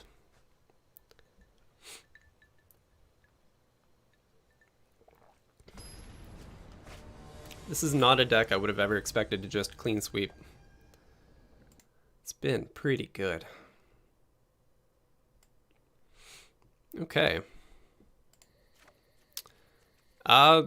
This is actually a pretty decent opening hand despite not having playable creatures. And I'm on the draw, so I will hold on to this. I need to find a time to cast Tranquil Cove. And it's probably going to be turn 1. If I had a creature in hand to play on turn 2, I might have done this differently, but I think this would be the best turn to play a tap land.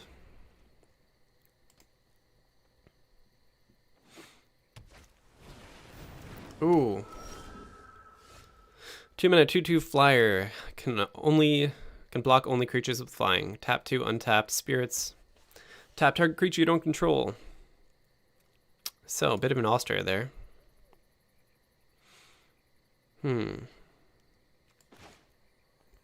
I did pick up a white creature, which is pretty good here.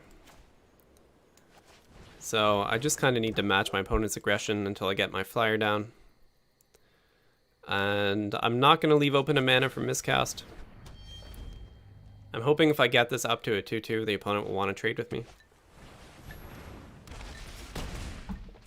Or bigger. So I'll get my double blue down and Rousing Reed, the 1/1. And see a bit more of the deck. So I probably just drop a land here.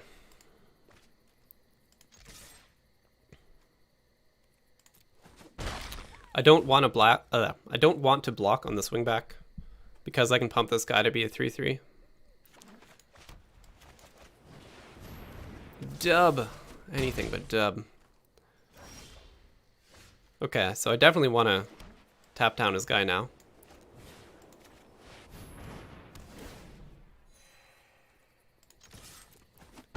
Looking pretty good. So he invested 3 cards onto this one. Or 2 cards. Ooh. Watcher of the Spheres, 2/2 flying. He has 2 2/2 flyers. And a Rousing Reed. Oh no. I'm being wrecked. Okay. So, whenever a creature with flying enters the battlefield under control, he gains +1/+1 till the end of turn.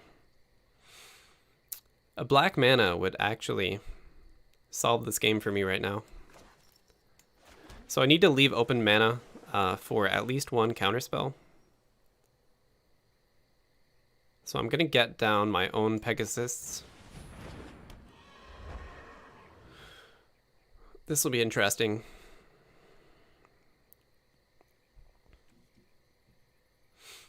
Okay, so equip the sword. I'm going to make my own 3/3. I could have a 2/4 blocker. But with counterspells in hand, I think this is pretty good. If I start racing my opponent from here, it could be a problem.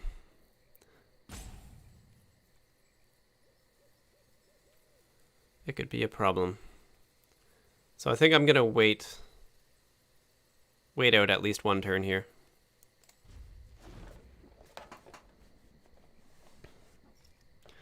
Hello and welcome. We've been joined by another viewer. Okay, he's gonna dub his guy. And he has 2 mana untapped. So I definitely want to counterspell this.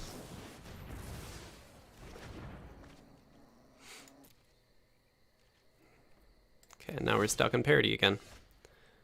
Sweet. Okay.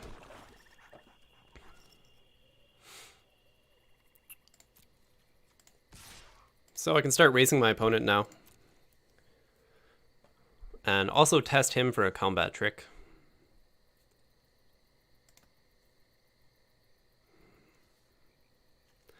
What does he have that would be pausing the game? So I think he has to have some kind of spell in hand or else the game wouldn't pause that way. Most people don't bluff the system by holding priority. It's not really very common.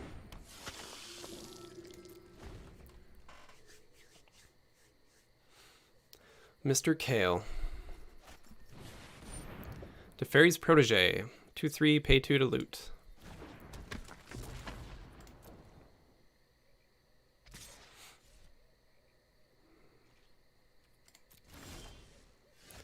This miscast is actually doing a lot of work. It's basically the reason I can attack in with impunity.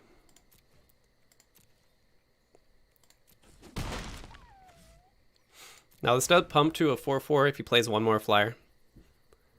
But taking 4 damage won't be enough to win the race for him.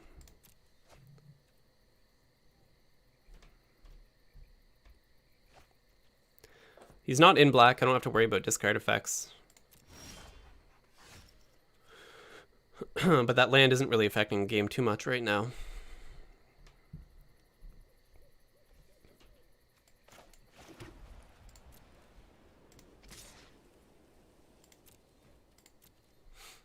So with him looting every turn, it's just kind of getting more and more likely that he draws into a spell he needs.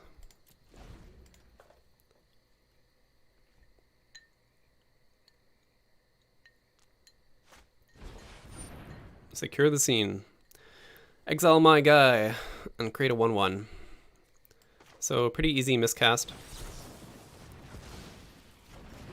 Which is why I love that spell. Like, this is so competitive. 1 mana, counter target instant or sorcery, unless they pay 3.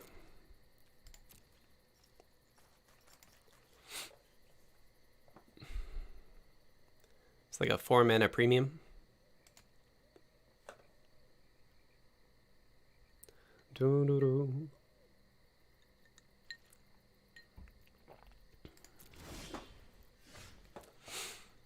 So, still lacking action. He's going to have to trade off soon. But he'll leave it to the last possible moment. Not playing the dog there was just a straight up mistake. But it's not going to affect the game, I don't think.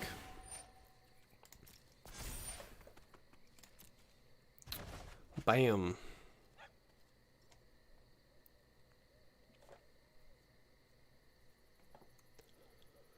Will he attack me? So, I'll take 5, that's fine. And now I'm getting my opponent really close to lethal. Bouncing his flyer is a little weird, because I give him an ETB trigger right back. I can bounce it and deal 3 damage to him. Gain 2 life. I need to gain 3 life for this trigger to hit.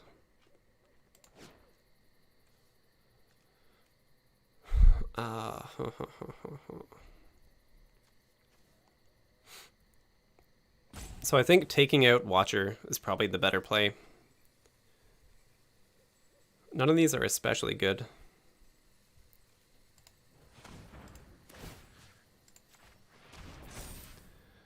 So I can at least swing in with the 2/5 lifelink.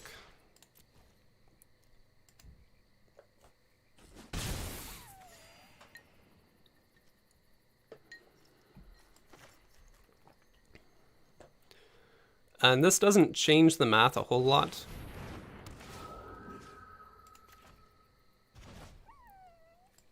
But it's definitely worth playing. So I can threaten lethal next turn. He'll have 2 blockers in the air.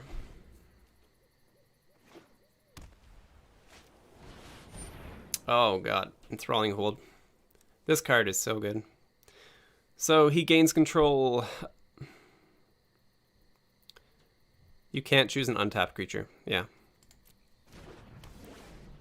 So he has my guy. He doesn't untap this turn. And it's going to be really hard to win from this position. Yeah, especially with the land draw.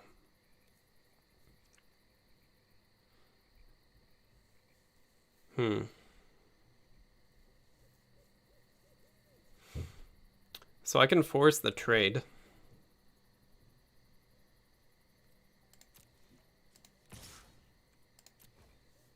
Which is okay.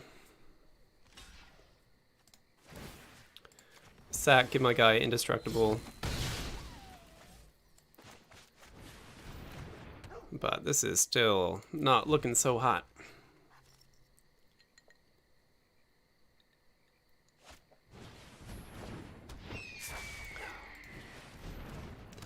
Another dub back. He must have had like 3 dubs in the deck. So he's gonna deal 5, gain 5 life, deal 3 damage, and that's pretty much game.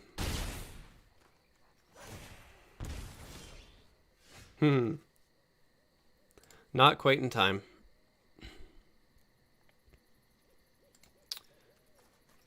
And he wins on the swing back. Yeah, and I think that's a concede. This card is so amazing. Enthralling Hold, enchant creature. You control enchanted creature.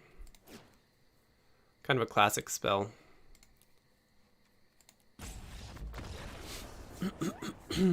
Move the sword. Yeah, I did just forget about the sword. But I couldn't do it at instant speed.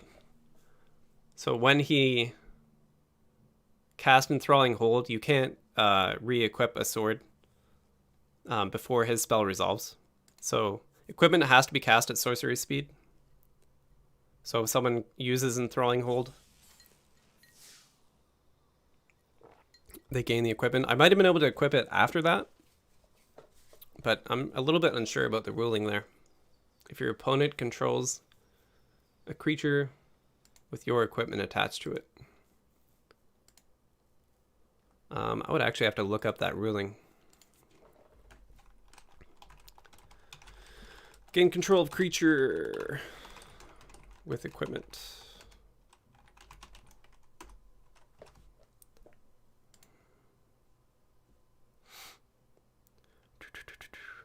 The equipment stays attached to the stolen creature, but you still control it and may re-equip it. Okay. Yeah, so I missed that. Post-combat, I could have moved the sword off. But I don't think that would have been enough in that game. Instead of being a 5/7 lifelinker, it would have been a 4/6 lifelinker that deals 3 damage on each end step. So, yeah, I don't think that quite does it. But anyway.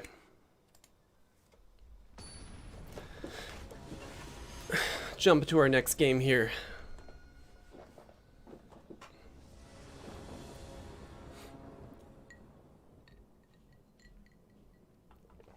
I'll hold on to this hand. Freebooter is quite a bit worse later in the game, but I'm still happy to have it. Devil should beaver green? Delves should beaver green. Okay. Hello, sir.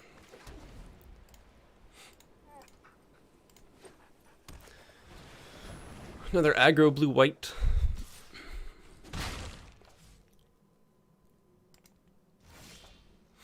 a little bit of relief when you're not against the white-green aggro deck.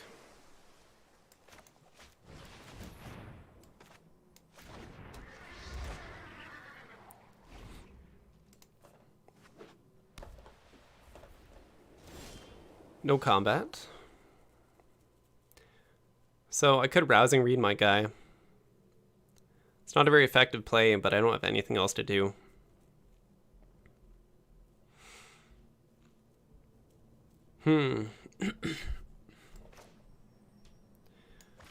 I think I have to play this down just to sort out my hand a little bit and get the draw off.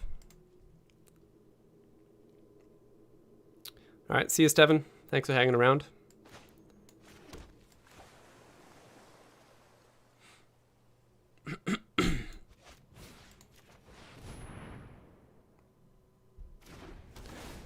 So if I attack in, I'm basically trading 2 damage for 3.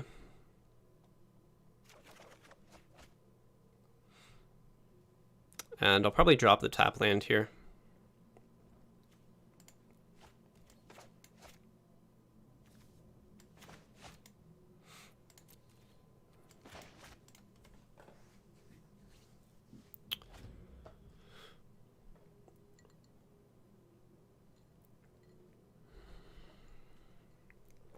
So I'm pretty vulnerable to combat tricks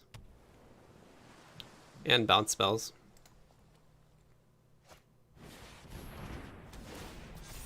He has his own Rousing Read.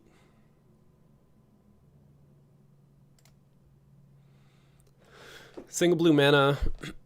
He can cantrip, or he can... it's like the equivalent of So Tiny. It's a lot of cards invested onto Watchdog. Getting the black land down would be nice, but I think Faith Fetters at this point is pretty good.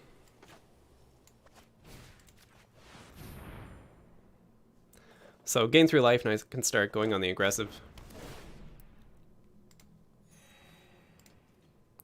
I'll attack.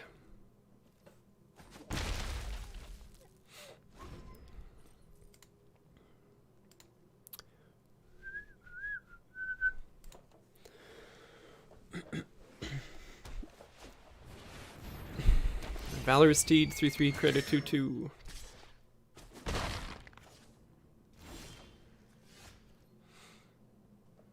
So all I really need is a blocker at this point.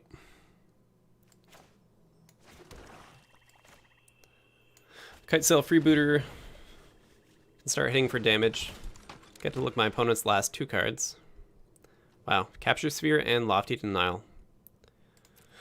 So he controls a creature with flying. This is counterspell unless I pay 4 mana, and this taps down creature. They're both really valuable.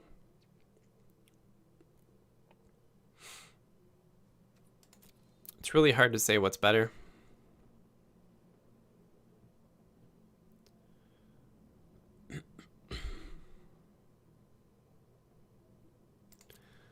So I think I'm going to take out Capture Sphere.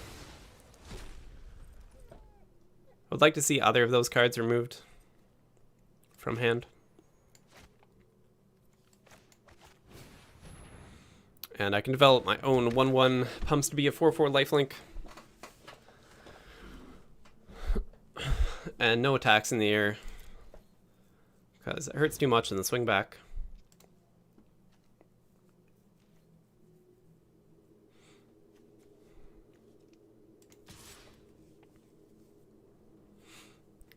You can kind of leave this open for the rest of the game.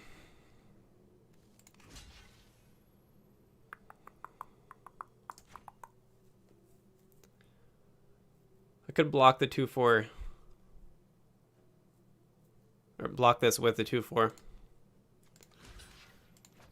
I'm going to try to call the bluff, and if this guy dies, then so be it.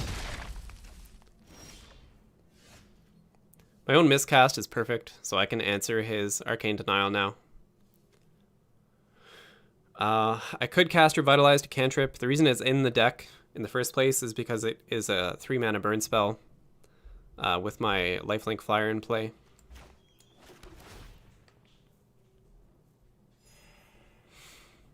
So I can threaten to pump this to a 4/4. If he double blocks here, I trade for the 3/3 and then 2/2 stays alive. So not amazing blocks yet. It doesn't trade actually if he gives it indestructible.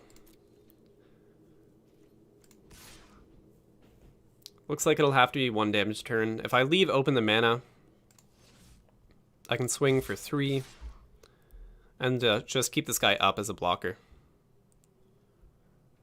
which I think is going to be a little bit better than only dealing 1.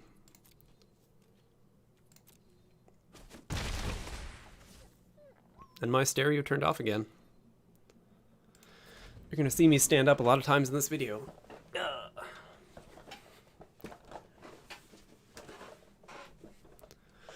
Okay, so I can leave open counterspell and a cantrip and a pump on my dude.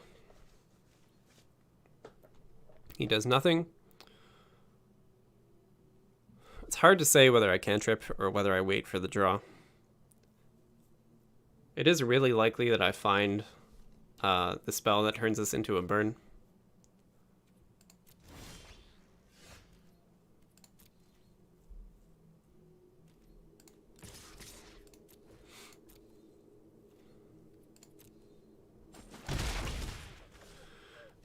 Two, 4, 5, 6. So I can pump this and use a counterspell without playing a land. I don't think it matters too much either way. But I'll bluff the hand size for now.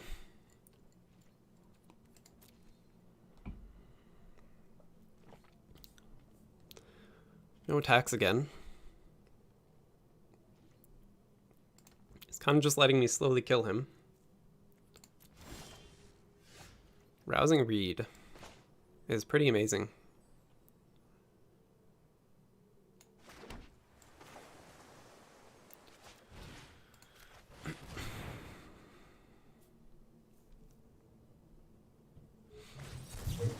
Lofty Denial, he has 3 mana open. So it will counterspell Rousing Reed. Which I probably should have done the math before casting, but that's okay.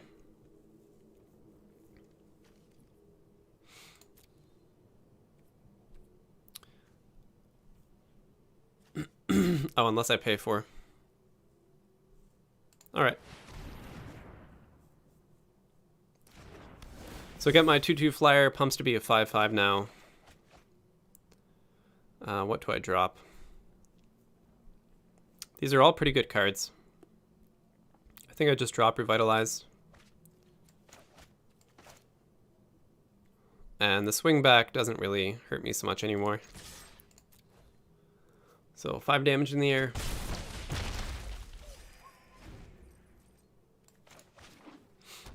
Three mana to tap down.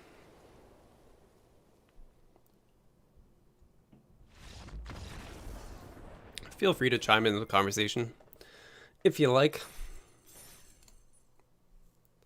All right. Clean victory there. Taking me to 5 wins. 5 wins, 1 loss. Pretty good. So this weird, like, black-white life gain really leading the way. Faith Fetters, Indulging Patrician, Rousing Reed. Easily the best cards in the deck. All being 2-ofs. Definitely all powerhouses.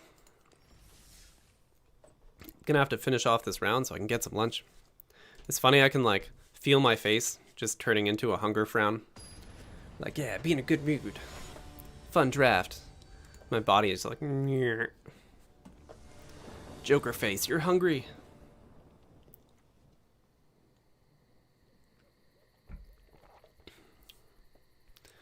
A bit of an awkward hand. I have nothing to enable the Enforcer. The Selfless Savior is really good. The 3-drop, that is not playable. Opponent goes first. I think I am going to mulligan this down. So, Really, really aggressive hand. Keep that. I'll probably drop Miscast.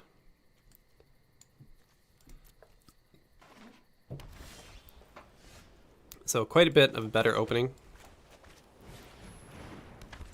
Second Howlblade is a lot worse when you mulligan.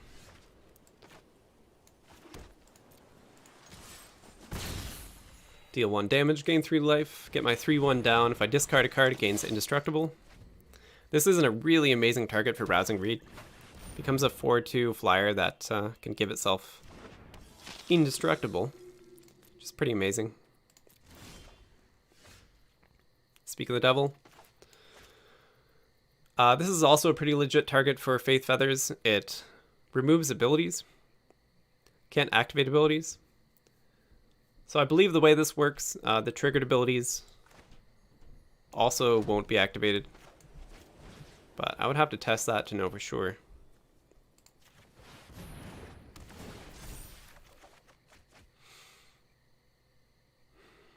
And I'll discard my planes.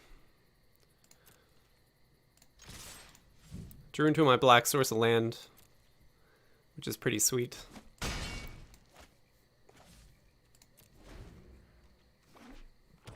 Alright. Got my 4/2 beater. Oh, this guy. He also drew double Patrician.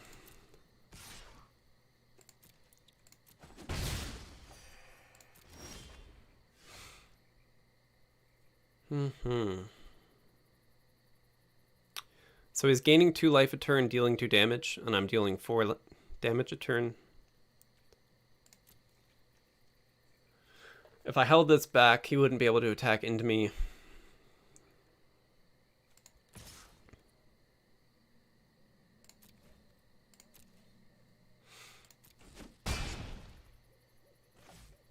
I'm going to hold on to Faith Fetters. Although, he now has 6 burn damage if he ever gains 3 or more life, which he's 1 off from doing. Which is pretty scary. I don't really gain much by playing my own Patrician. I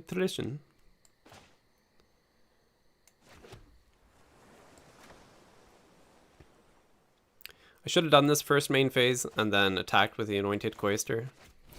Chorister? Chorister? Chorister? The Chorister Chorister. It's a little bit of a misplay there.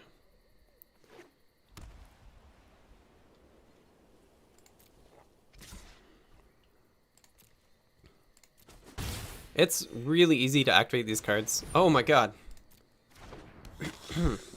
That's insane. So I might just die to, like, this card. Revitalize. I could just die to Revitalize. Which is pretty nuts. He's still only gaining 2 life a turn without help. I think I have to continue racing him. I could have played an island and then threatened the pump on this guy, or even... I probably just would have pumped anyway. Might have been a little bit better. I really need the black source down, though.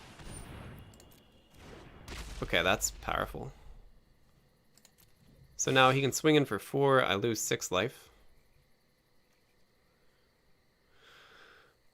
Lose 3 or more life. Does Revitalize change anything?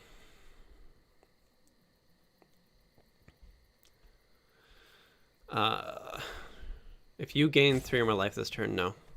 So he's going to gain 4 and deal 6 to me, plus 4. He's going to deal 10 damage to me this turn. Nutty. Oh no, what is this? Beginning of your end step. If you gain 3 or more life this turn, return him from your graveyard to the battlefield tapped. Pay 2, sacrifice a creature. Wow. So this guy just hard drafted around this one card. And it worked out pretty well for him. Worked out pretty well. Rousing Reed is really good.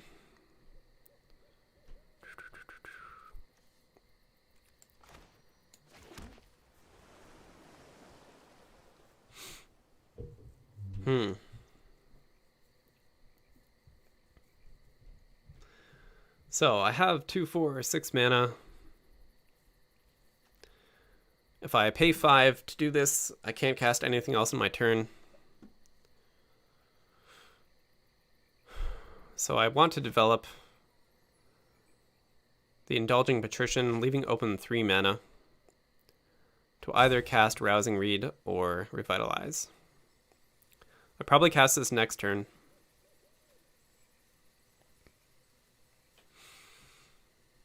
I still don't have an answer to 4 damage and flyers coming in.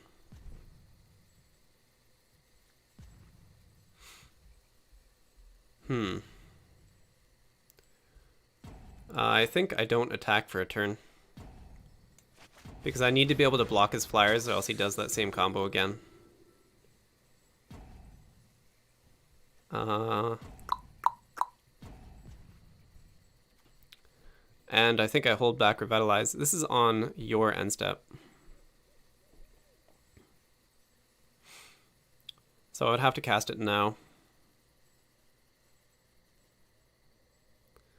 This is tough.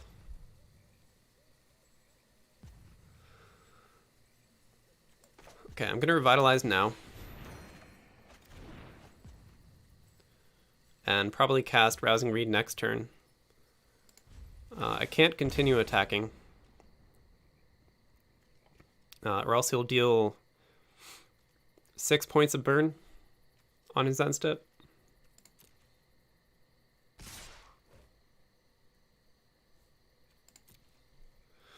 So I can block here. Okay, he's going to deal 4 or 5 damage, and then I'm going to take 6. So a total of 11. I'll go to 3. He gains 4, goes to 14. On the swing back, I hit him for 4, 5, 6, 7, 10. What do I need for that? I need 2 more lands to be able to cast Rousing Reed and pump this guy for exactly 10 damage.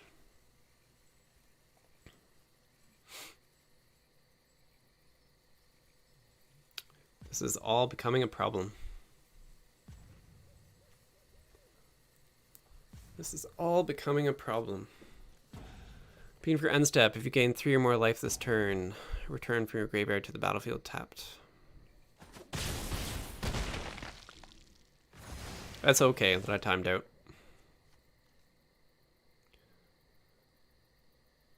Oh, it's not okay because I never gave my guy indestructible. Alright, well, that's going to be the loss.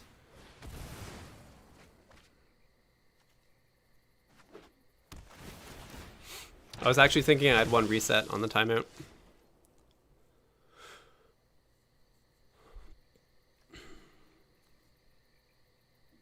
I would have had to discard Rousing Reed, so I wouldn't have had lethal on the swing back. This card will always kill me. Unless I gain 4 life this turn. And deal 3. Yeah. He has too many ways to gain life. So it would only take 1 trigger, even if I took 0 combat damage. From the Flying Patrician. There might have been a line of play where I could have killed him there. I would have had to drop Rousing Reed to give my guy indestructible to keep the 4/2 flyer on board. But then I still go down to the same life total. I could block with my Anointed Chorister to kill off the 3/1, but then it comes back to the battlefield on his own end step. And I still die next turn. So that was kind of rough. A bit indecisive on my part, but I just couldn't see a line of play that would win there. But we'll see if we can take this to another win or 2. The deck's performed pretty well so far.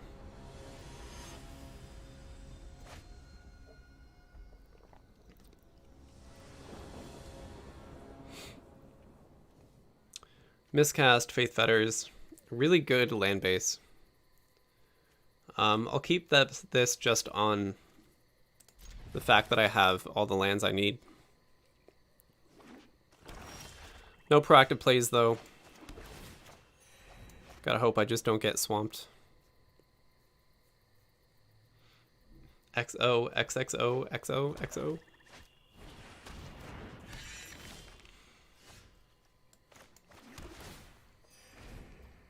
Play all the tap lands.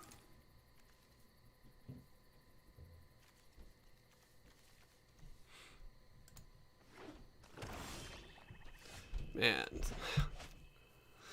only lands on top of my deck. Not what I needed to see.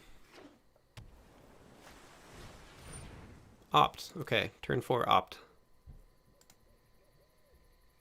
Looks like we're having similar issues. No Thallid. 0 plays.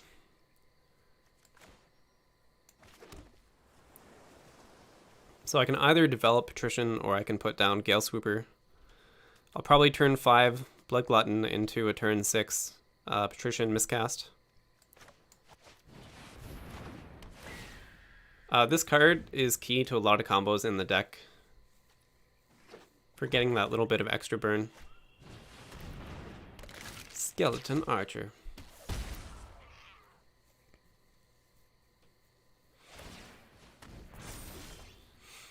Okay, so pumps guy by 1. If he dies, he gets an additional counter on the size, so he can pump creatures for 2. Double Patrician, that could be a really crazy turn 6 play. So these lands are kind of paying off. If I gain 4 life off of Glutton next turn and play double Patrician, I burn for 6. But that's only if I get through. So we have the answer. Hits me for 4. I'm basically okay in any race, which is pretty fun.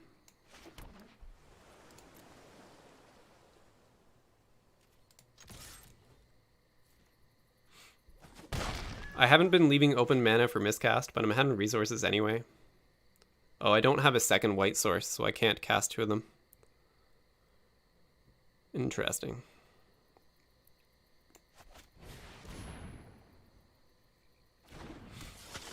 That actually limits me quite a lot. Okay, I have mana for Miscast. Counter instant or sorcery unless its controller pays 3 mana.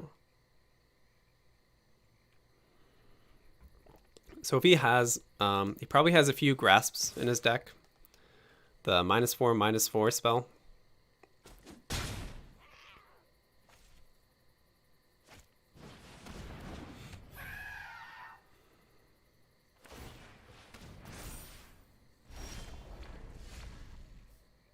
Okay.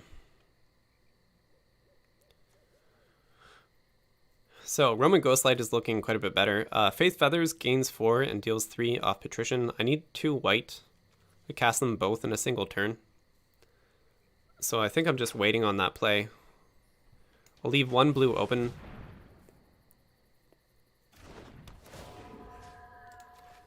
Bounce the 3/3.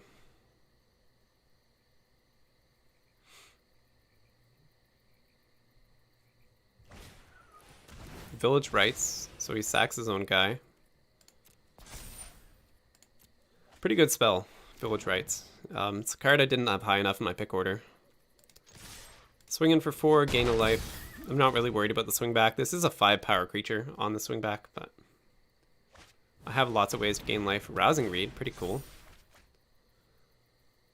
So now I get way more value out of tapping this down with Faith Fetters.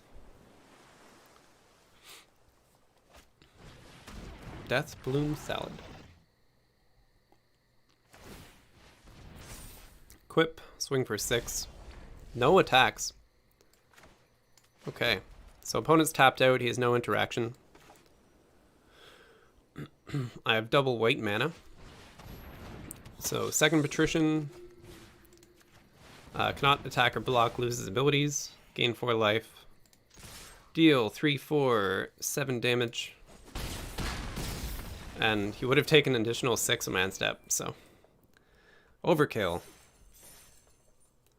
Overkill. Awesome.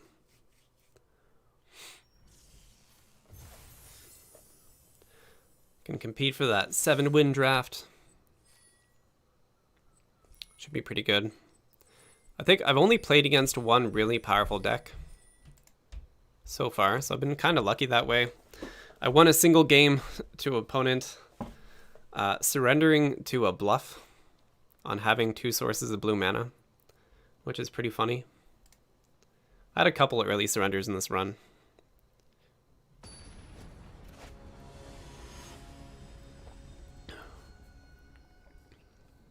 Max VM. Pretty good opening. Don't believe I'm on the play. Oh, I am. Okay. I haven't been able to drop Seasoned Tailblade on the play. Okay.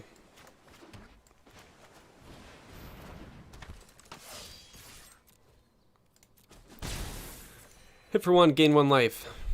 We have the 3/1 we can enable to have Indestructible.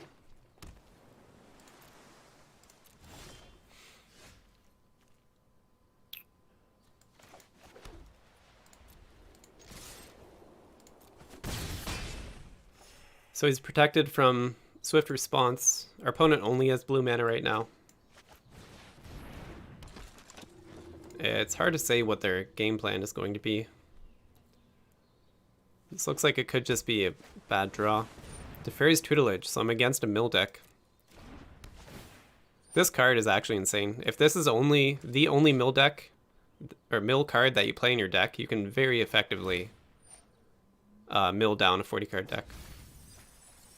This card alone is an archetype that you can support pretty well. But luckily I had an aggressive draw.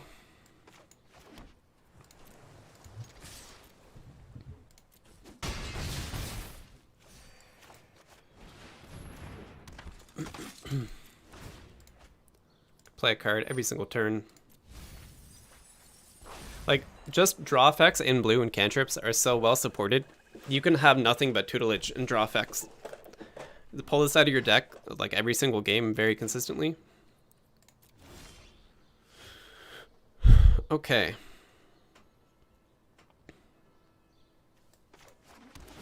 If I had 5 lands this turn, it'd be pretty sweet. I didn't even bother counting there. I think it's a lot of damage. Let's find out how much. Absolutely punished. So if you play tutelage, like it's really good. It's definitely a deck you can build around, but you still have to protect yourself from early aggression, because a lot of the best decks in the set, blue-red aggro, green-white aggro, like are probably the 2 top decks that you can build. They're going to punish you. It's not just that like I curved out well in that game, which I did. You have to be ready to play against aggression in M21, which is a big reason why like Pteranodon is one of the best cards in green, because no one can deal with a 3/3 on 2. But pretty sweet. Pretty sweet. 6 packs, 2,200 gems.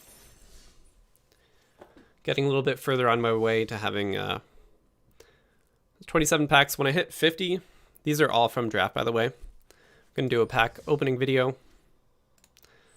But anyway, this has been Rational Magic. Thanks for watching. Uploading limited content each and every day on this channel. Have a good one.